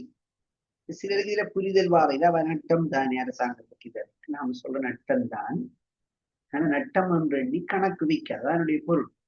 நட்டமாக எண்ணி கணக்கு வைப்பவை தான் நட்டமாக கருதப்படுபவை. அரசாங்கத்துக்கு சொந்தமான இந்த பணம் பண்டம் பயிர் என்று சொன்னது, அது அரசாங்கத்துல கட்டுக்காப்பீடு அப்படியான பணம் பண்டம் பயிர், அல்லது அரசாங்கத்தின் உடைமைக்கு ஏற்படுற சேதம், தவறான கொடுப்பனவு, அல்லது தவறான தரப்பினருக்கான கொடுப்பனவு, மேலதிகமான கொடுப்பனவு, அடியுதல் சேர் ஆவணங்களின் இழப்பு, இவையெல்லாம் அரசாங்கத்துக்கு ஏற்படும் நட்டங்களாக கருதி கொள்வோம். ஆனால் ஆண்டிறுதி கணக்கிலே முற்பண கணக்கு முயற்சிக்கு ஏற்படக்கூடியதான இழப்பையோ, அல்லது நமக்கு சொத்துகளுக்கு ஏற்படக்கூடிய டிப்ரசியேஷன் பெருமான குறைவையோ, அல்லது இயற்கை அனர்த்தம் காரணமாக ஏற்படக்கூடிய இழப்புகளையோ, அல்லது நிலுவையாக இருக்கக்கூடிய அரசிறைகளை விட்டு விடுவதால் ஏற்படக்கூடிய நட்டங்களையோ நாங்க நட்டமாக எண்ணி கணக்கு வைக்க முடியாது என்பதை நாங்க விளங்கி வைக்க வேண்டும். அதனுடைய ஆவணாக்களில் நட்டம் ஒன்று ஏற்பட்டவுடன் எடுக்கப்பட வேண்டிய நடவடிக்கைகள் எவை?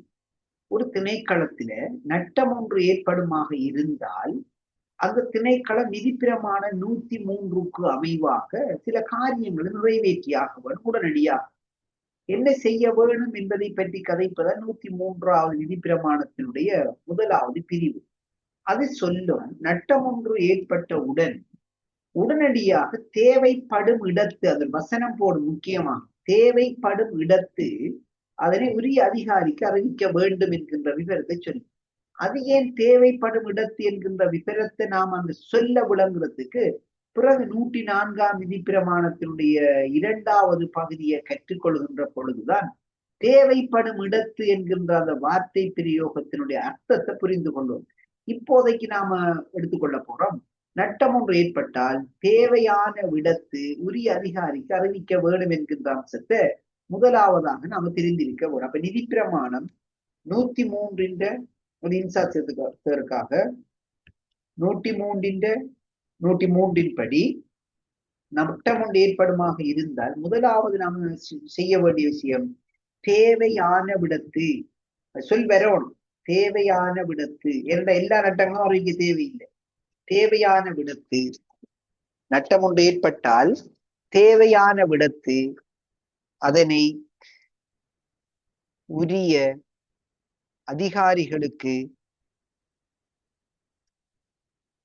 அறிவித்தல். இதான் முதலாவது வேலை. ஒரு நட்டம் ஒன்று ஏற்படுமாக இருந்தால் அந்த நட்டம் தேவைப்படும் இடத்தில் நாங்க பிறகு 104ஆம் விதிப்பிரமாணத்தின் 2வது பகுதியை கீழே கற்றுக்கொள்ள இருக்கும் அறிவிக்க தேவையற்ற நட்டங்கள் 4 காணப்படுகின்றன என்கின்றபடி அது கேள்வியில உங்களுக்கு இருக்குது. பிறகு நாம் படிப்போம். அப்ப எல்லா நட்டங்களும் அறிவிக்க தேவை இல்லைதானே. அதனாலதான் தேவையான விடத்து நாங்க நட்டங்களை நாங்க உரிய அதிகாரிக்கு அறிவிக்க வேண்டும். அதே நேரத்துல அந்த நட்டம் ஒரு களவு, மோசடி, விபத்து இந்த 3டையும் தொடர்பட்டிருந்தால் களவுடனேயோ மோசடியுடனோ அல்லது விபத்துடனோ சம்பந்தப்பட்டிருந்தால் அதை போலீஸுக்கு அறிவிக்கணும். ஏண்டா போலீஸ் தான் அந்த விஷயத்தை கையாளுறவராக இருப்பார். அப்ப நட்டம் களவு, மோசடி, விபத்துடன் தொடர்பு பட்டது எனின் போலீசாருக்கு அறிவித்தல் வேண்டும்.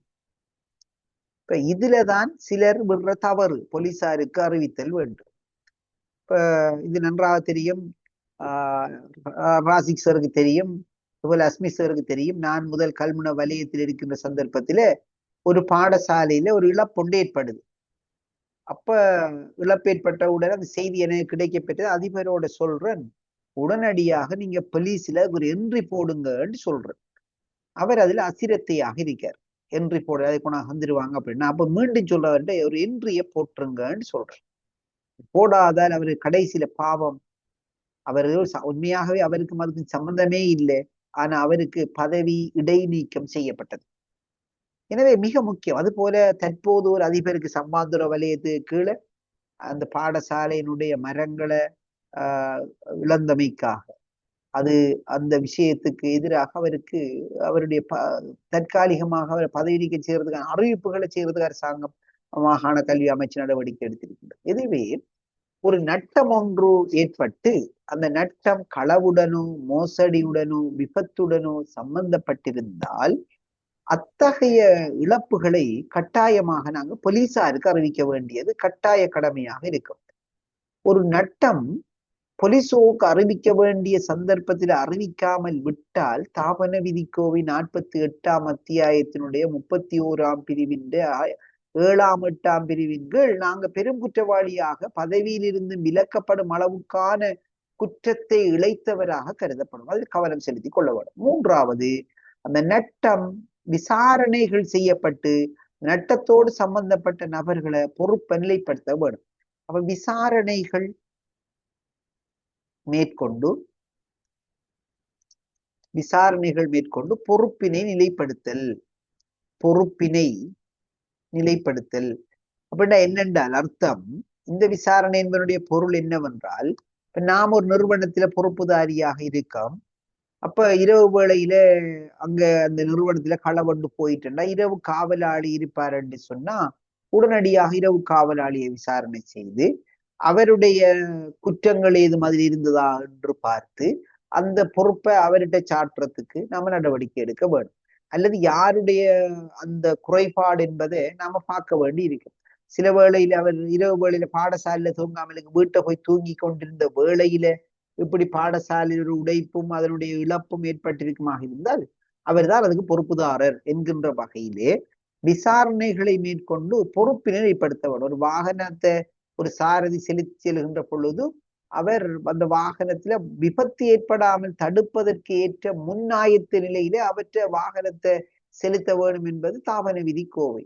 அப்ப விபத்தை தடுக்க முற்படாம என்கின்ற குற்றத்துக்கு கீழே அவருக்கு அந்த இழப்புகளுக்கு எதிராக நாங்க நடவடிக்கை எடுக்க வேண்டி வரும். எனவேதான் ஒரு இழப்பொன்று ஏற்பட்டவுடன் அந்த நபருக்கு எதிராக விசாரணைகளை நாங்க நிறுவனத்தினுடைய தலைவர்கள் மேற்கொண்டு அந்த பொறுப்பு யாருடையது அப்படி என்பதை அவங்க நிலைப்படுத்தல் வேண்டும்.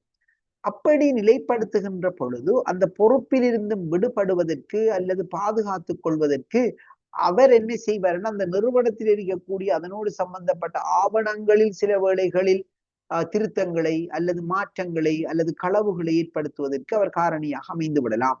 எனவே உடனடியாக சம்பந்தப்பட்ட புத்தகங்களை பதிவேடுகளை பாதுகாக்கிறதுக்கு நடவடிக்கை எடுக்க வேண்டும். சம்பந்தப்பட்ட ஏடுகள்,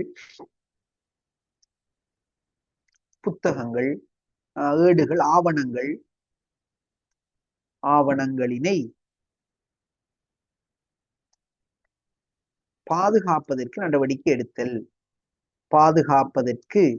நடவடிக்கை எடுத்தல் இதை நாம செய்ய வேணும். 4ஆவதா, அப்ப அந்த ஏடுகளையும் ஆவணங்களும் ஒரு அலுவலகம் என்றாலே ஏடுதானே. ஒரு நபருக்கு எதிராக நாங்க விசாரணை செய்து பொறுப்பை நிலைப்படுத்த வேண்டியதாக இருந்தாலோ அல்லது நீதிமன்ற நடவடிக்கைக்கு செல்ல வேண்டியதாக இருந்தாலோ அப்படியான ஒரு பொருள் இருந்தது என்பதை நிரூபிப்பதற்குரிய ஆவணம் இருக்கும். அதுக்காகத்தான் நம்ம அலுவலகங்களிலே பல்வேறுபட்ட இருப்புகளை பேணுவதற்காக இருப்பு பதிவேடு, நுகர்வு பொருட்களை பதிவதற்காக நுகர்வு பதிவேடு, அது போல மின் இணைப்பு சாதனங்களை பதிவதற்காக மின் இணைப்பு சாதன பதிவேடு, அது போல நிலையான சொத்துக்களாகிய நிலம், கட்டடம் போன்றவற்றை பதிவு செய்வதற்காக நாங்க நிலையான சொத்து பதிவேடு போன்ற பதிவேடுகளை பேணி வாரோம். அப்படியான பதிவேடுகளில் எந்த ஒரு பொருளாக இருந்தாலும் எப்படியும் பதவி புத்தகம் ஒன்று இருந்தே ஆகும். இல்லாட்டி அது அரசாங்கம் இல்லை அல்லது அங்க இருக்காங்க உத்தியோகத்தர்கள் இல்லை. அப்படியான ஏடுகளை பாதுகாக்கிறதுக்கு நாங்க நடவடிக்கை எடுக்க வேண்டும். ஏனென்றால் இழப்புடன் தொடர்பட்ட அந்த நபர் அந்த விடயத்தில மாற்றங்களையோ அல்லது அழிப்புகளையோ செய்து விடுவதற்கு அவர் காரணமாகி இருந்திடலாம். அடுத்ததாக நட்டம் சம்பந்தப்பட்ட ஏடுகளிலே பதியப்பட வேண்டும். அப்பதான் நட்டம் ஒன்று ஏற்பட்டால் ஒவ்வொரு திணைக்களத்திலும் நட்டங்களை பதிவு செய்கின்ற ஏடு என்கின்ற புத்தகம் ஒன்று இருக்கும். அந்த புத்தகத்திலே அந்த நட்டத்தை நாங்க பதிவு செய்ய வேண்டியதாக இருக்கு. அப்ப நட்டப்பதிவு புத்தகத்தில்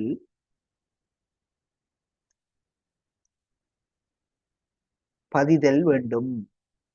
அப்பதான் அடுத்த கட்டத்தை நாங்க நோக்கி முன்னேறலாம். நட்டம் ஒன்று கட்டாயமாக நட்டங்களை பதிவு செய்கின்ற புத்தகம், அது நாங்க தான் உருவாக்கிக் கொள்வோம். அதுக்கென்று பொது படிவம் எதுவும் கிடையாது. நட்டங்களை பதிவு செய்வதற்கென்று பொது படிவம் எதுவும் கிடையாது. அந்த மாதிரியான அந்த ஏட்டிலே நாங்க அந்த பதிவுகளை செய்வோம். அதுக்கு பிறகு அந்த நட்டத்தோடு சம்பந்தப்பட்ட உத்தியோகத்தர் அந்த நட்டத்துக்கு காரணமாக இருந்திருந்தால் அவரிடமிருந்து அறவிட வேண்டிய தொகையை நாங்கள் நிர்ணயிக்க வேண்டும். ஒரு உத்தியோகத்தர் தான் நட்டத்தை ஏற்படுத்துவதற்கு காரணமாக இருந்திருந்தால் அது சம்பந்தமாக நாங்க பிறகு 105ஆம் நிதி பிரமாணத்தினுடைய 1வது விதியின் கீழே எவ்வளவு தொகை அறவிட வேண்டும் என்பது தொடர்பான விவரங்களை எல்லாம் பார்க்க இருக்கோம். அப்படி ஒரு நட்டம் ஒன்று ஏற்பட்டவுடன் இந்த நட்டத்தை அறவிடுவதற்கு அந்த உரிய உத்தியோகத்தரிடம் அறவிட வேண்டிய உச்ச பெறுமதியை நாங்க தீர்மானிக்க வேண்டும். இப்ப நாம் 6வது சொல்ல போறோம். நட்டம் தொடர்பாக அறவிட வேண்டிய உச்ச பெறுமதியை தீர்மானித்தல் அல்லது பெறுமதியை தீர்மானித்தல், உச்ச பெறுமதியை தீர்மானித்தல். இப்ப நட்டம் ஒன்று ஏற்படுமாக இருந்தால் நிதி பிரமாணம் 103 நமக்கு சொல்ல வருகின்ற செய்தி, நட்டத்தினை தேவைப்படும் இடத்து உரிய அதிகாரிக்கு அறிவித்தல். அது களவு மோசடி விபத்தோடு சம்பந்தப்பட்டிருந்தால் போலீசாருக்கு அறிவித்தல். நட்டங்கள் தொடர்பாக விசாரணைகள் செய்து பொறுப்பு நிலைப்படுத்துதல். ஏடுகளையும் ஆவணங்களையும் பாதுகாப்பதற்கு நடவடிக்கை எடுத்தல். நட்டத்தினை பதிவு செய்வதற்கான பதிவு புத்தகத்தினை பதிவு செய்தல். உரிய உத்தியோகத்திடமிருந்து அறவிட வேண்டிய அந்த பெறுமதியை நாங்க தீர்மானித்தல். இப்படி தீர்மானித்து அவரிடமிருந்து அந்த தொகை அறவிட்டு கொண்டால் போதுமானதா என்று கேட்டா இல்ல, நட்டம் மீண்டும் ஏற்படாமல் தடுப்பதற்குரிய நடவடிக்கைகளை நாம் எடுத்துக்கொள்ள வேண்டும். நட்டம் ஒன்று ஏற்பட்ட பிறகு அந்த நட்டத்தின் பெறுமதி அறவிடுவதல்ல நோக்கம். நட்டம் ஒன்று ஏற்பட்டால் அது போன்ற ஒரு நட்டம் மீண்டும் வருவதை தடுப்பதற்கு வேண்டிய நாங்க ஏற்பாடுகளை செய்ய வேண்டியதாக இருக்கும். எனவே நாங்க 7வது சொல்ல போறோம். நட்டம் மீண்டும் ஏற்படுவதை தடுப்பதற்கு நடவடிக்கை எடுத்தல். ஒன்றில் அங்க இருக்கக்கூடிய வாட்சர் கவனக்குறைவுதான் நட்டம் ஏற்பட்டது காரணம் என்றால் அவரை நாம் அந்த இடம் அல்லாத வேறு இடத்துக்கு மாற்றம் செய்கிறது, அல்லது உத்தியோகத்தருடைய கவனக்குறைவுதான் அந்த நட்டத்துக்கு காரணமாக அமைந்து போனது என்று இருந்தால் அந்த உத்தியோகத்திற்கு அந்த பாடத்தை அந்த சப்ஜெக்டை இல்லாமல் ஆக்குறது, அல்லது உத்தியோகத்தருடைய வினைத்திறனற்ற தன்மைகள் சுற்றிருவங்களை பேணாமைதான் அந்த நட்டத்துக்கு காரணமாய் இருந்தால் அது தொடர்பான ஒழுங்குகளை நிறுவனம் அப்படியான உத்தியோகத்தர்களுக்கு அறிவுரைகளை வழங்குவதற்கு நடவடிக்கை எடுத்தல். இப்படியாக நட்டம் ஒன்று ஏற்பட்ட பிறகு அந்த நட்டத்தின் பெருமானத்தை அறவிட்டு அதை அரசாங்கத்துக்கு பெற்றுக்கொள்வதை நோக்காக கொள்ளாமல் அப்படியான உத்தியோகத்தர்களுக்கு நாங்க அந்த நட்டம் ஏற்படாமல் தடுப்பதற்கு நடவடிக்கை எடுக்க வேண்டும். அவ்வாறு நடவடிக்கை எதிர்காலத்தில் தடுப்பதற்கு எடுத்துக்கொண்டால் போதுமா என்று கேட்டா சில வேளைகள் அவர் ஏற்படுத்தி கொண்ட நட்டங்களுக்கு எதிராக அவருக்கு ஒழுக்காற்று விசாரணை எடுக்க வேண்டிய தேவை இருக்கும். ஸ்தாபன விதி கோவையினுடைய 48ஆம் அத்தியாயத்தின் பிரகாரம் நாம் உரிய உத்தியோகத்தர் நட்டத்தை ஏற்படுத்திய உத்தியோகத்தருக்கு எதிராக ஒழுக்காற்று விசாரணை எல்லா விஷயங்களுக்கும் அல்ல, நாங்க தேவையான விடத்து அப்ப அதுக்கு அடைமொழியை போட வேணும். தேவையான விடத்து ஒழுக்காற்று விசாரணை செய்தல். அப்ப நாம சில நட்டங்களுக்கு நாங்க ஒழுக்காற்று விசாரணைக்கு போக வேண்டிய தேவை வராது. ஆனால் சில நட்டங்களுக்கு நாங்க ஒழுக்காற்று விசாரணை மேற்கொள்ள வேண்டி வரும். அப்பதான் அந்த நட்டம் அது போன்ற ஒரு நட்டம் மீண்டும் வருவதை நாங்க தடுப்பதற்கு நமக்கு அது காரணத்தை ஏற்படுத்தியதாக அமையும். சில வேளைகள்ல நட்டங்கள் ஏற்பட்ட பிறகு அந்த நட்டங்களை அறவிடுவதற்கான வழிவகைகள் காணப்படுகின்றன. குறிப்பாக அது இன்சூரன்ஸ் பண்ணப்பட்டதாக இருக்கலாம், அல்லது அந்த உரிய உத்தியோகத்தரிடமிருந்து நாங்க பிணைகள் பெற்றிருக்கலாம், அல்லது அந்த குறிப்பிட்ட விடயத்துக்காக நாங்க பிணையாளிகளுடைய உத்தரவாதங்களை பெற்றிருக்கலாம், அல்லது நிதி நிறுவனங்களிடமிருந்து உத்தரவாதங்கள் பெற்றிருக்கலாம். இப்படி காப்புறுதி செய்திருந்தார். உதாரணத்துக்கு ஒரு வாகனத்தை நாம இன்சூரன்ஸ் பண்ணிய நிலையிலே வாகன விபத்துக்குள்ளானால் அந்த குறிப்பிட்ட இழப்பை நாங்கள் ஈடு செய்வதற்கு காப்புறுதி கம்பெனியிடமிருந்து அந்த கோரிக்கையை விடுத்து அந்த இழப்பை நாங்கள் ஈடு செய்து கொள்ளலாம். அல்லது சில வேளைகள்ல பணம் சார் குறைவு இழப்பு ஏற்படுமாக இருந்தால் நிதி பிரமாணம் 880 அதனுடைய பிரிவு 2 சொல்லுது, அரசாங்க உத்தியோகத்தர் ஒருவர் தன்னுடைய 3 மாதம் திரட்டிய வேதனத்தின் அளவை விட கூடிய பெறுமதியை தான் ஒரு நாள் கொடுக்கல் வாங்கலில் பயன்படுத்துவாராக இருந்தால், ஒரு அரசாங்க உத்தியோகத்தர் தன்னுடைய ஒரு நாள் கொடுக்கல் வாங்கலுடைய மொத்த பெறுமதி அவருடைய 3 மாத வேதனங்களுடைய திரட்டிய பெறுமதிக்கு அதிகமாக இருக்குமாக இருந்தால் அவர் கட்டாயமாக பிணை செலுத்த வேண்டும் என்கின்ற விதியை சொல்லும். அந்த விதியின் பிரகாரம் 880ஆம் விதி பிரமாணத்தினுடைய 2வது பிரிவின் கீழ் அந்த விதி சொல்லும். அந்த விதி சொல்லுகின்ற பொழுது இன்னும் ஒரு முக்கியமான விதியையும் சொல்லும். அதுதான், அப்படி பிணை செலுத்த வேண்டிய உத்தியோகத்தர் 2 மாதங்களுக்குள் பிணை செலுத்தி ஆக வேண்டும். 3 மாதங்கள் ஆகியும் யார் பிணை செலுத்த வேண்டுமோ அவர் பிணை செலுத்தாமல் இருப்பாராக இருந்தால் அவரை பதவியில் இருந்தும் விலக்கி விடுகின்ற அளவுக்கான செயலை அவர் செய்து விட்டார் என கருத வேண்டியதாக இருக்கும் என்பதை பற்றி அரச உத்தியோகத்தர் பிணை பண கட்டளை சட்டம் 8ஆம் பிரிவின் ஆனா பிரிவும், அதே நேரத்தில் அரசாங்க உத்தியோகத்தர் பிணை பண கட்டளை சட்டம் 642ஆம் பிரிவு நமக்கு சொல்லுது. எனவே அரசாங்க உத்தியோகத்தர்கள் சிலர் பிணை செலுத்த வேண்டிய உத்தியோகத்தர்களாக இருப்பாங்க. 6 பிணை செலுத்த வேண்டும் என்பதை பற்றி 881ஆம் நிதி பிரமாணம் சொல்லுகின்ற பொழுது, யாரெல்லாம் 3 மாதத்துக்கு மேற்பட்ட 3 மாதத்துக்கு சமமான அவருடைய வேதனத்தின் 3 மாதத்துக்கு சமமான அல்லது மேலான தொகையை கொடுக்கல் வாங்கல் செய்கின்ற போது அதற்கு கால்கோலராக அதுக்கு ஈடுபாடுடையவராக இருந்தால் அவர் பிணை செலுத்த வேண்டும். அல்லது காசோலைகளில் 1ஆம் 2ஆம் ஒப்பமிடுபவர்கள் பிணை செலுத்த வேண்டும். அல்லது இருப்பு பொருட்களை கையாள்கின்ற உத்தியோகத்தர்கள் பிணை செலுத்த வேண்டும். வாகன சாரதிகள் பிணை செலுத்த வேண்டும். இப்படியாக பணப்பெறுமதியுடைய ஆவணங்களை பயன்படுத்துகின்ற உத்தியோகத்தர்கள், ரயில்வே வாரண்ட், பற்றிச்சீட்டு புத்தகம், இப்படியான நிதிசார் கொடுக்கல் வாங்கலோடு சம்பந்தப்பட்ட உத்தியோகத்தர்கள் அந்த பிணையினை செலுத்திதான் அவர்கள் அந்த கடமையை செய்ய வேண்டும். நிதி பிரமாணம் 128 அதனுடைய ஆனா பிரிவு சொல்லும், ஒரு திணைக்களத்தின் தலைவர் பிணை செலுத்த வேண்டிய உத்தியோகத்தர்கள் யாவரும் தமது பிணைகளை செலுத்திய பின்னர் தானா தங்களுடைய கடமைகளை ஆற்றுகிறார்கள் என்பதை கவனிக்க வேண்டியது நிதி பிரமாணம் 128 ஆனா பிரிவின் கீழ் கணக்கீட்டு உத்தியோகத்தினுடைய கடமையாக இருக்கும். அது நமக்கு அத்தியாயம் கிடையாது. அந்த வரிசையில அந்த பிணையிலிருந்து அறவிடலாம். அப்ப பிணையிலிருந்து நாம் அறவிடலாம், அல்லது பிணையாளிகளிடமிருந்து அறவிடலாம். உதாரணத்துக்கு அரசாங்க உத்தியோகத்தர் அரசாங்கத்திலே லோன் எடுக்க வேணும் என்று சொன்னா அவங்க 10 வருடங்களை பூர்த்தி செய்திருந்தால் பிணையாளி தேவையில்லை. 10 வருடத்துக்கு உட்பட்ட சேவை காலம் உடையவராக இருந்தால் 10 வருட சேவை காலம் கொண்ட ஒருவரையோ அல்லது 5 வருட சேவை காலம் கொண்ட இருவரையோ பிணையாளிகளாக சமர்ப்பித்துத்தான் அரசாங்கத்திடம் லோனை எடுத்துக்கொள்ளலாம். அப்படி முற்பணம் எடுத்த பிறகு அவர் அந்த லோனினை கட்ட முடியாமல் போய்விடுவாராக இருந்தால் அந்த குறித்த நபர்களிடமிருந்து அறவிட்டுக் கொள்வோம்.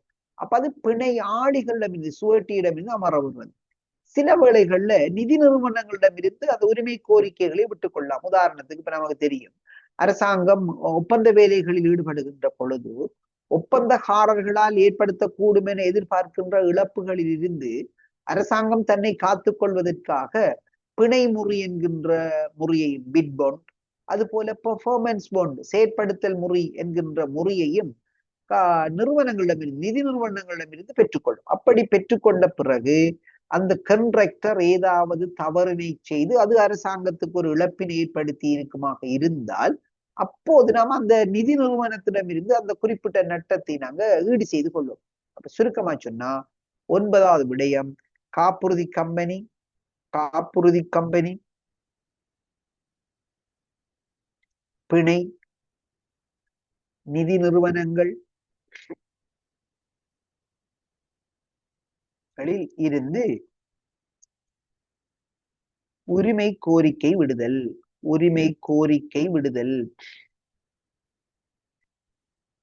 அப்படி நாம அந்த குறிப்பிட்ட நட்டத்தை அறவிடுறதுக்கு நாங்க நடவடிக்கை எடுத்துக்கொள்ளலாம். சில வேளைகள் அந்த நட்டம் அப்படியும் அறவிட முடியாமல் போனால் அந்த குறிப்பிட்ட நட்டத்தை நாங்க பதிவளித்து விடுறது நடவடிக்கை எடுக்க வேணும் நாம. அப்ப அப்படியான ஒரு விடயத்தை நாம சொல்லி கொண்டோம்னால் போதும். இப்ப நாம அப்படி நட்டம் அறவிடவே முடியாமல் போனால் பதிவளித்தல் நடவடிக்கைகளை மேற்கொள்ளுதல்.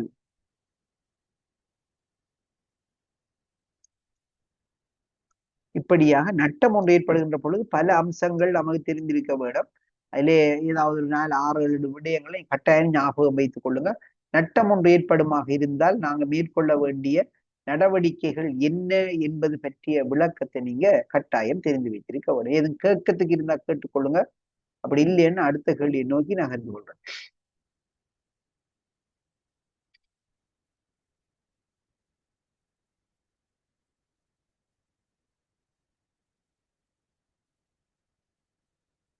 ஓகே, கேள்வி உங்கள்ட்ட எதுவும் இல்லை என்றபடினால ஈனா கேள்வியை நோக்கி நகர போறோம்.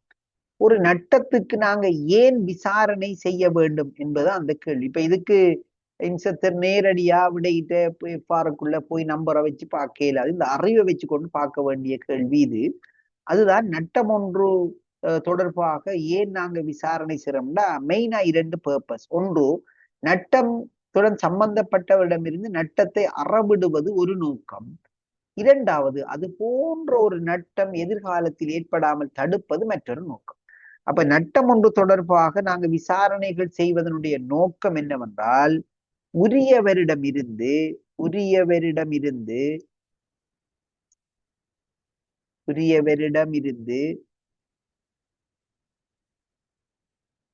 நட்டத்தினை அறவீடு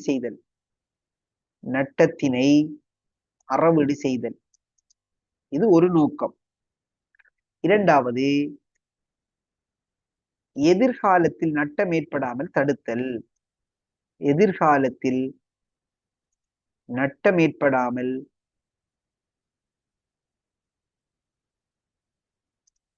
இந்த 2 நோக்கங்களுக்காகவும் தான் நாங்க நட்டங்களுக்கான விசாரணைகளை நாங்க மேற்கொள்றோம். அது நிதி பிரமாணத்தினுடைய வாயிலாக நாங்க அவற்றை புரிந்து கொள்ள வேண்டிய ஒரு விடயமாக இருக்கும். என்ன கேள்வி, இழப்பு தொடர்பாக அறிவிக்க வேண்டிய தரப்பினர்கள் மூவரினை குறிப்பிடுது. ஒரு இழப்பொன்று ஏற்படுமாக இருந்தால் அந்த இழப்பு தொடர்பாக நாம் அறிவிக்க வேண்டிய தரப்பார் என்கின்ற விடயத்திற்காக நிதி பிரமாணம் 108 நமக்கு சிலரை சொல்லும்.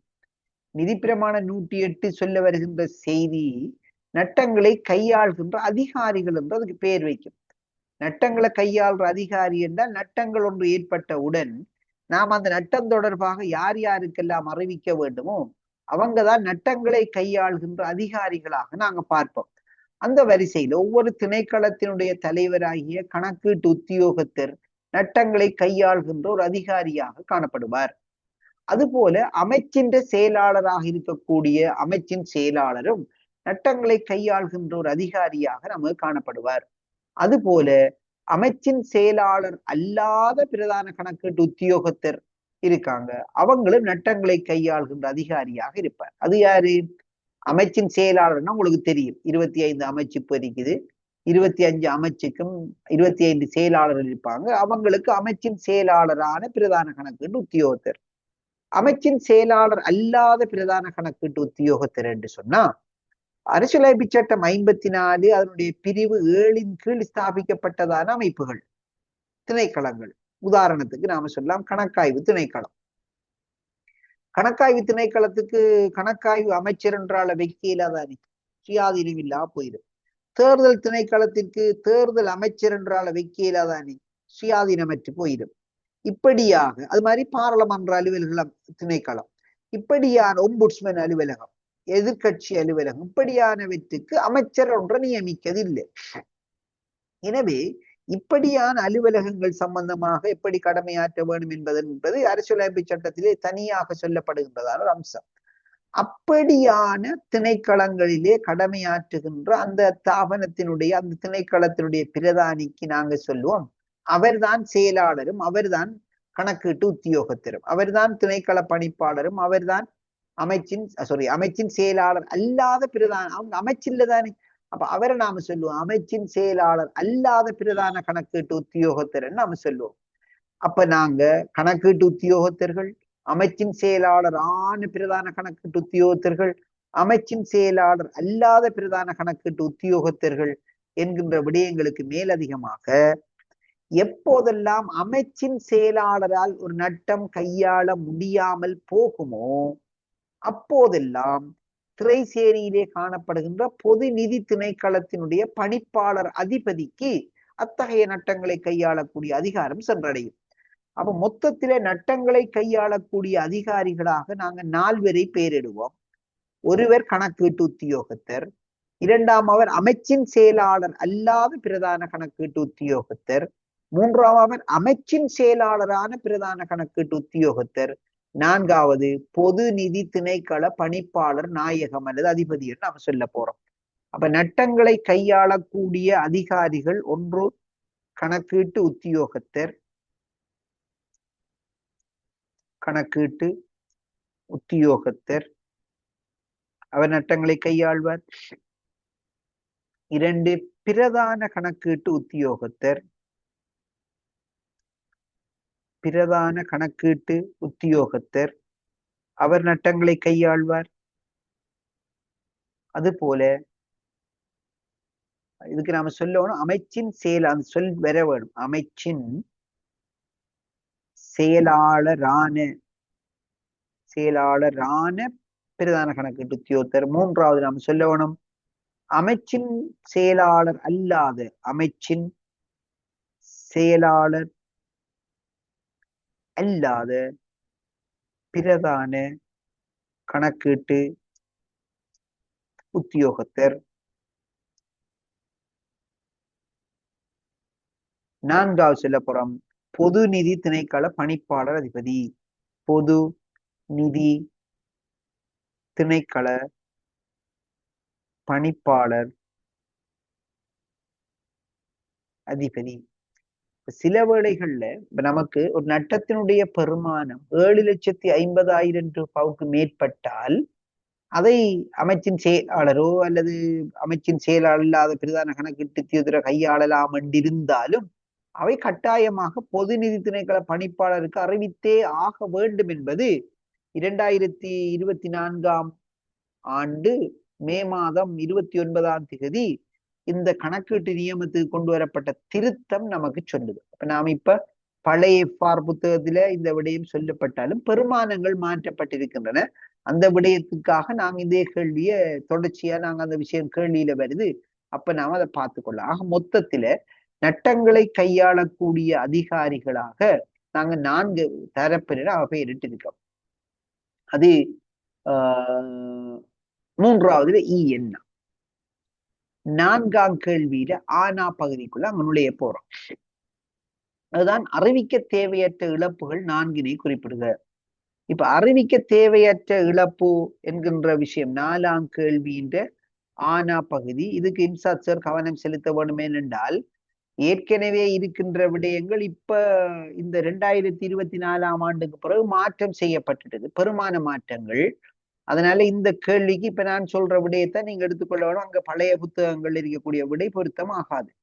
அந்த வரிசையில 104ஆம் நிதி பிரமாணத்தினுடைய 2வது பகுதி சில நட்டங்கள் ஏற்பட்டாலும் அவற்றை நாங்க அமைச்சின் செயலாளருக்கு அறிவிக்காமல் அந்தந்த திணைக்கள பணிப்பாளரே அவற்றை கையாளக்கூடிய அதிகாரம் கொண்டவராக காணப்படுவார் என்கின்ற விடயத்தை நமக்கு சொல்லுது.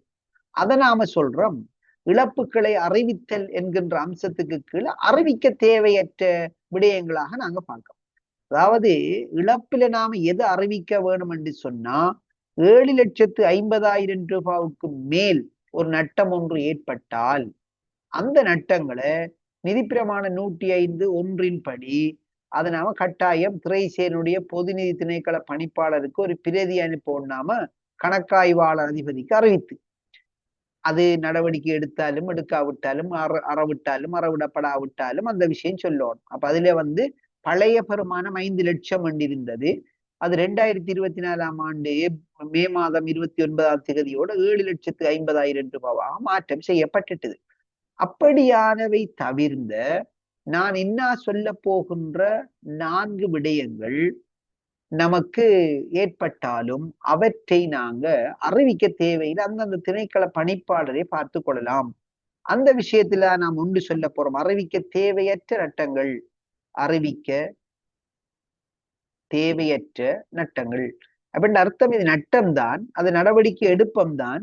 ஆனா அதை திணைக்கள தலைவரே நடவடிக்கை எடுப்பது. கணக்கீட்டு உத்தியோகத்திலே நடவடிக்கை எடுக்கலாம், அறிவிக்க தேவையில்லை. அமைச்சின் செயலாளருக்கு அறிவிக்க தேவையில்லை, பொதுநிதி திணைக்கள பணிப்பாளருக்கு அறிவிக்க தேவையில்லை. ஆனால் அவர் அதை கட்டாயமாக அவரே நடவடிக்கை எடுத்து முடித்தாக வேண்டியதாக இருக்கும். எது? அதாவது நுகர்வு பொருட்கள், அதாவது 25,000 ரூபாய் பெறுமதியான ரூபாய் 25,000 வரையிலான 25,000 வரையிலான நுகர்வு பொருட்களின் இழப்பு. நுகர்வு பொருட்களின் இழப்பு முன்னே இப்ப இன்சாத்தரில் குழம்பிக்கப்படாதான் 500 ரூபாண்டு இருக்கும் நீங்க வச்சுக்கிறீங்க பழைய புத்தகங்கள்ல.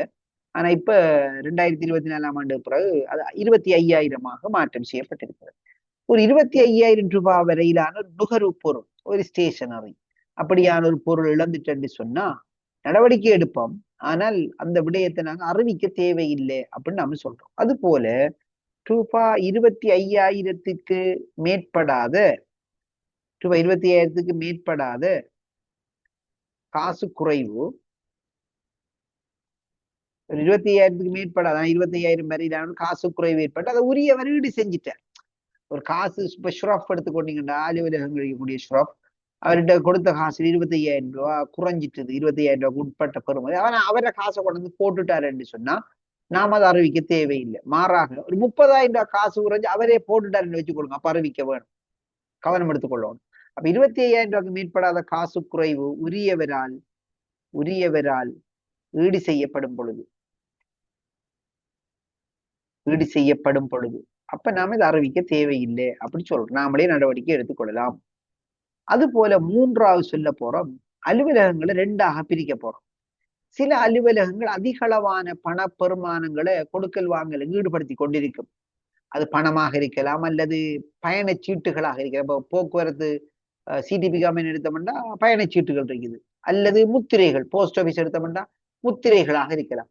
இப்படியானவைகள் அந்த திணைக்களங்களே பணமோ அல்லது பயணச்சீட்டோ அல்லது முத்திரையோ கையாளுகின்ற பொழுது பொறுப்புள்ள உத்தியோகத்தர்கள் அதை உடனடியாக நிரப்பப்படுகின்ற தன்மையை அறிவிக்க வேண்டிய சூழ்நிலை ஒன்று ஏற்படும். உதாரணத்துக்கு இப்ப என்கிட்ட எவ்வளவு பணம் இருக்கின்றது, நான் ஒவ்வொரு நாளும் காசு புத்தகத்தை சமப்படுத்தி கண்டுபிடிக்க வேண்டிய பெரிய அளவிலான கொடுக்கல் வாங்கல் ஏற்படுத்துகின்ற திணைக்களங்களும் காணப்படுகின்றன. அப்படி சிறிய அளவில் காணப்படுகின்ற திணைக்களங்களும் காணப்படுகின்றன. பெரிய அளவிலான ஒரு காசு கொடுக்கல் வாங்கலை அல்லது பயணச்சீட்டு கொடுக்கல் வாங்கல்களை அல்லது முத்திரைகளை நாள்தோறும் முற்றாக சரிபார்க்க வேண்டிய இடங்கள்ல, உதாரணத்துக்கு கச்சேரி அல்லது பிரதேச செயலகம் போன்ற அத்தகைய இடங்கள்ல ஏற்படுகின்ற 25,000 ரூபாய் வரையிலான காசு குறைவு அல்லது 25,000 ரூபாய்க்கு மேற்படாத ஒரு குறைவை நாம் அறிவிக்க தேவையில்லை. அதே நேரத்துல நாள்தோறும் முற்றாக சரிபார்க்கப்படாத இடங்கள், அதாவது சிறிய கொடுக்கல் வாங்கல்களை மேற்கொள்ள வேண்டிய அலுவலகங்கள், குறிப்பா வலய கல்வி அலுவலகம் போன்ற அல்லது சாதாரண தபார்கந்தோர் போன்ற இடங்களிலே 15,000 ரூபாய் வரையிலான அந்த காசு குறைவுகளை நாம் அறிவிக்க தேவையில்லை. இப்ப இந்த விஷயம் இது, ஆனா பெரிய ஒரு சுற்றுப்பத்தில பெருமானங்கள் மாற்றப்படும். நான் கதைக்கிறது அப்டேட்டட் விஷயத்தை நான் சொல்றேன். அப்ப இப்ப இருக்கக்கூடிய சுற்றுப்பத்துக்கு அமைவாக அந்த பெருமானங்கள் மாற்றப்பட்டிருக்கின்றன. எனவே நாம சொல்ல போறோம், தினமும் சரி பிழை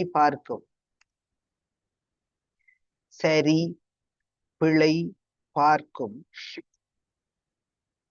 அலுவலகங்களில் ஏற்படும் ரூபாய் 25,000 வரையிலான காசு குறைவு, இது அறிவிக்க தேவையில்லை, நாம நடவடிக்கையை திணைக்கள தலைவர் எடுத்துக்கொள்வார். அது போல நாங்க 4வது சொல்ல போறோம், தினமும் சரி பிழை பார்க்க தேவையற்ற இடங்களில் ஏற்படும் ரூபாய் 15,000 வரையிலான காசு குறைவு. இத்தகைய 4 விடயங்களையும் நாம அறிவிக்க தேவையற்ற விடயங்களாக நிதி பிரமாணம் 104 2வது பகுதியின் கீழ் பார்க்கணும். இது அர்த்தம் என்னன்னா, நட்டம் நடவடிக்கை எடுப்போம், ஆனா அதை மேற்கொண்டு நாங்க பொது நிதி திணைக்களத்துக்கோ அல்லது அமைச்சின் செயலாளருக்கோ அல்லது அமைச்சின் செயலாளர் அல்லாத பிரதான கணக்கீட்டு உத்தியோகத்திற்கோ அறிவித்து நடவடிக்கை எடுக்க வேண்டிய விடயம் இல்லை. அந்தந்த திணைக்கள பணிப்பாளர்களே, பணிப்பாளர் நாயகங்களே இவற்றை கையாளக்கூடிய அதிகாரம் கொண்டவர்களாக காணப்படுகிறார்கள் என்பது அவருடைய அர்த்தம். அப்ப பல நட்டங்கள் அறிவிக்கப்பட வேண்டியதாக இருந்தாலும் இந்த 4 நட்டங்களும் அறிவிக்க தேவையற்ற நட்டங்களாக நாங்க பார்க்கோம். அதுதான் 4ஆம் கேள்வியின் ஆனா பகுதி. அவனா பகுதிக்கு ஞாபகப்படும். ஒரு நட்டம் ஒன்று ஏற்படுமாக இருந்தால் அந்த நட்டத்திலே நாங்க உடனடியாக நட்டம் ஏற்பட்டு அந்த நட்டம் 7 நாட்களுக்கு உள்ளாக அந்த நட்டத்துக்கான விசாரணைகள் எல்லாம் செய்து முடிக்கப்பட வேண்டியது மிக முக்கியம். ஒரு நட்டம் ஒன்று ஏற்பட்டால் 7 நாட்களுக்குள்ள அந்த நட்டம் தொடர்பான விடயங்கள் எல்லாம் முற்றுப்பெற வேணும். அப்படி 7 நாட்களுக்குள்ள ஒரு நட்டம் ஒன்று தொடர்பான முழுமையான விவரத்தை உடனடியாக அறிக்கைகளை நாங்க சமர்ப்பிக்க முடியாமல் போகும் என்று சொன்னா, அப்ப நாம ஒரு தொடக்க அறிக்கை ஒன்று அனுப்ப வேணும். ஒரு ஆரம்ப அறிக்கை உண்டு, ஒரு பூர்வாங்க அறிக்கை உண்டு, ஒரு பிரிலிமினரி இன்குவாரி அறிக்கை ஒன்று நாம செய்ய வேண்டியதாக இருக்கும். எனவே நட்டம் ஒன்று தொடர்பாக 2 அறிக்கைகளை நாங்க செய்வோம். ஒன்று தொடக்க அறிக்கை, மற்றொன்று முழு அறிக்கை. தொடக்க அறிக்கை என்பது என்ன? நட்டம் ஒன்று தொடர்பாக 7 நாட்களுக்குள் அந்த நட்டம் தொடர்பாக ஏற்படக்கூடிய அந்த விடயங்களை செய்து கொள்ள முடியாமல் அதற்கு மேல் அதற்கு காலதாமதம் ஏற்படும் என்று எதிர்பார்த்தால், அப்படியான சூழ்நிலையில நாம தற்காலிகமாக செய்யக்கூடிய அறிக்கைக்கு பேர் சொல்றோம் தொடக்க விசாரணை அறிக்கை அல்லது ஆரம்ப அறிக்கை அல்லது பூர்வாங்க அறிக்கைன்னு சொல்றோம். அந்த பூர்வாங்க அறிக்கையிலே நாங்க உள்ளடக்க வேண்டிய விடயங்கள் பொதுவான 4 விடயங்கள் நாம் உள்ளடக்குவோம். முதலாவது நாம் என்ன உள்ளடக்கணும்டா, நட்டத்தின் தன்மையையும் அதனுடைய அளவையும் உள்ளடக்கும். அது என்ன தன்மை என்றால், களவா, மோசடியா, விபத்தா, குறைவா, தாமதமா, தவிர்ப்பா, என்ன நட்டத்தின் தன்மை என்ன என்கின்ற விஷயத்தை நாம் முதலாவது சொல்லுவோம். அதனுடைய தொகையையும் எத்தனை என்பதையும் பெறுமதியை நாம சொல்லுவோம். அப்ப முதலாவது நட்டம் ஒன்று தொடர்பாக ஆரம்ப விசாரணை அறிக்கையில உள்ளடக்க வேண்டிய விடயங்கள் சம்பந்தமாக நாங்க பார்க்க போறோம். அப்ப ஆரம்ப விசாரணை அறிக்கை தொடர்பாக முதலாவது நாம ஒரு சிறு குறிப்புக்கு ரெடி ஆகிக்கொள்ள வேணும். அது நமக்கு தெரிந்திருக்க வேணும். அப்ப ஆரம்ப விசாரணை அறிக்கை என்றால் நட்டம் ஒன்று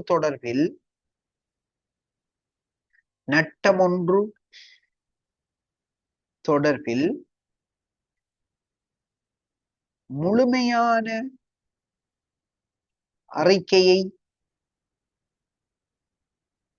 7 நாட்களுக்குள்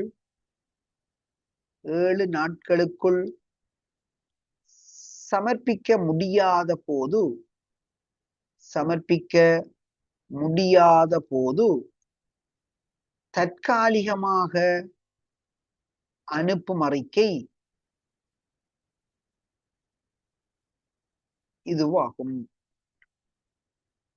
அப்ப இந்த அறிக்கை நாங்க ஒரு ஆரம்ப அறிக்கையாக எடுத்துக்கொள்றோம். இதுல நாம் உள்ளடக்க வேண்டிய முதலாவது விஷயம் நட்டத்தின் தன்மை, அதனுடைய அளவு போன்றவை முதலாவதாக இந்த நட்டம் தொடர்பாக அறிவிக்க வேண்டிய ஆரம்ப அறிக்கையினுடைய உள்ளடக்கமாக நாங்க நட்டத்தின் தன்மையை அதனுடைய அளவுகளை நாம சொல்ல வேண்டும். இரண்டாவது, அந்த நட்டத்தோடு சம்பந்தப்பட்டவர் நிச்சயமாக ஒரு அரசாங்க உத்தியோகத்தராக இருப்பார். என்றால் ஒவ்வொரு அரசாங்க உத்தியோகத்தருக்கும் பொறுப்புகள் கடமை பட்டியலூடாக வழங்கப்பட்டிருக்கும். எனவே அந்த அரசாங்க உத்தியோகத்தர் யார், அவருடைய பெயர் என்ன என்பதையும் அவருடைய பதவி என்ன என்பதையும் நாம இரண்டாவதாக சொல்லணும். அப்ப சம்பந்தப்பட்ட உத்தியோகத்தரின்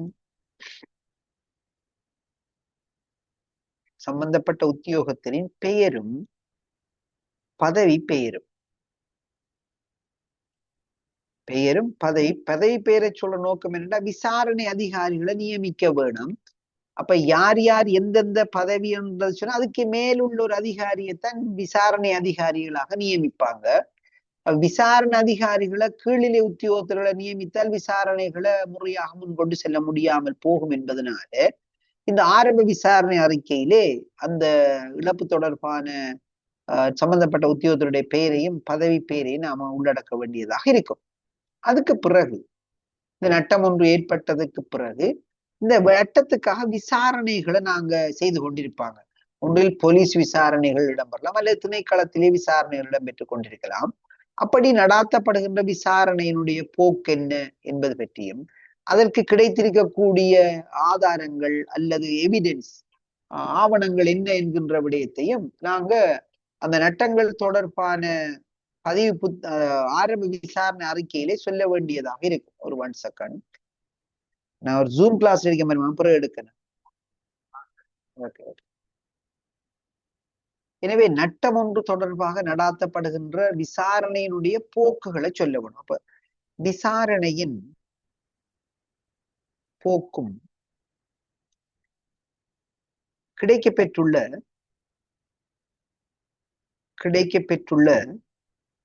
தகவல்களும் அதை நாம அந்த ஆரம்ப விசாரணை அறிக்கையிலே நாங்க பதிவிட வேண்டிய விஷயமாக இருக்கும். அதன் பிற்பாடு அத்தகைய ஆரம்ப விசாரணை அறிக்கை ஒன்றை நாங்கள் தயாரிக்கின்ற பொழுது அந்த சேடுகளை சம்பந்தப்பட்ட ஏடுகளையும் புத்தகங்களையும் பாதுகாப்பதற்காக நாங்க எடுத்திருக்கக்கூடிய ஒழுங்குகள் என்ன என்பதை சொல்ல வேணும். இந்த ஏடுகள் பாதுகாக்கிறதுக்கு நாங்க தகுந்த ஒழுங்குகளை செய்யப்படல் வேணும் என்ற விஷயத்தை என்ன மாதிரி அதை பாதுகாக்கிறது நடவடிக்கை எடுத்திருக்காங்க. அப்ப நாம புத்தகங்களினையும்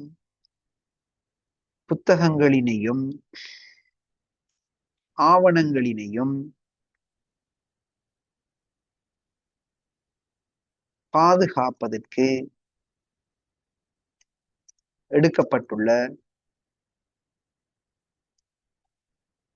நடவடிக்கை, இந்த 4 விடயங்களையும் நாங்க சொல்றதுதான் இந்த ஆரம்ப விசாரணை அறிக்கையாக இருக்கும். பொதுவாக இந்த ஆரம்ப விசாரணை அறிக்கையை மேற்கொள்றதுக்கு பொது 283 என்கின்ற படிவத்தை பயன்படுத்துவாங்க.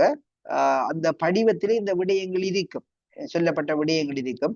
அந்த விடயங்களை நிரப்புவதனூடாக ஆரம்ப விசாரணை ஒன்று மேற்கொள்ளப்படும். ஆரம்ப விசாரணை என்பது ஒரு நட்டம் ஒன்று ஏற்பட்டால் அந்த நட்டம் தொடர்பான முழு விவரங்களையும் 7 நாட்களுக்குள்ளேயே முடிவுறுத்த வேணும். அப்படி விசாரணை செய்து அவற்றை முடிவுறுத்துவதற்கு 7 நாட்களுக்கு மேல் தேவைப்படும் என கருதுகின்ற சந்தர்ப்பத்தில மாத்திரம் நாங்க ஆரம்ப விசாரணை அறிக்கையோட செய்வோம். ஏனென்றால் நமக்கு முழுமையான விசாரணைகளை முற்றுப்பெற செய்ய வேணும் 3 மாதம். ஆனால் விசாரணை தொடர்பாக நடவடிக்கையெல்லாம் எடுத்து முடிக்க வேணும் 7 மாதம். ஆனா அந்த பொறுப்பு நிலைப்படுத்த வேண்டியது 7 நாள். அப்படி 7 நாட்களுக்குள் விசாரணை செய்து பொறுப்பை நிலைப்படுத்த முடியாத போது நாங்க தயாரிக்கின்ற அறிக்கையைத்தான் ஆரம்ப விசாரணை அறிக்கை என்று சொல்றோம். அப்படியான சூழ்நிலையை அந்த அறிக்கைக்குள்ளே 4 முக்கியமான விடயங்கள் நாங்க சொல்ல வேண்டும். நட்டத்தினுடைய தன்மை என்பது நாம சொல்ல வாரது என்ன, களவா, மோசடியா, விபத்தா, என்ன குறைவா, என்ன காரணம் என்பதை சொல்ல அளவை சொல்ல வேணும். அளவு என்பது பெறுமதியையும் எண்ணிக்கையையும் குறிக்கும். அது போல நட்டத்துடன் சம்பந்தப்பட்ட உத்தியோகத்தினுடைய பெயரையும் பதவி பெயரையும் சொல்லணும். அது போல விசாரணைகள் செய்யப்பட்டு கொண்டிருக்கின்ற சந்தர்ப்பத்தில் அவர்களுடைய போக்குகள் என்ன, அதற்கு கிடைக்கப்பட்டிருக்கக்கூடிய ஆதாரங்கள் ஆவணங்கள் என்ன என்பதை சொல்ல வேணும். அது போல அந்த நிறுவனத்திலே நட்டங்கள் ஏற்படாமல் அல்லது ஏற்பட்ட நட்டம் தொடர்பாக பதிவு செய்யப்பட்டிருக்கக்கூடிய ஆவணங்களையும் ஏடுகளையும் பாதுகாப்பதற்கு நாங்க நடவடிக்கை எடுக்க வேண்டும். இந்த அளவில் இன்றைய வகுப்பை நாங்க நிறைவு செய்து கொள்வோம். இன்ஷா அல்லாஹ்.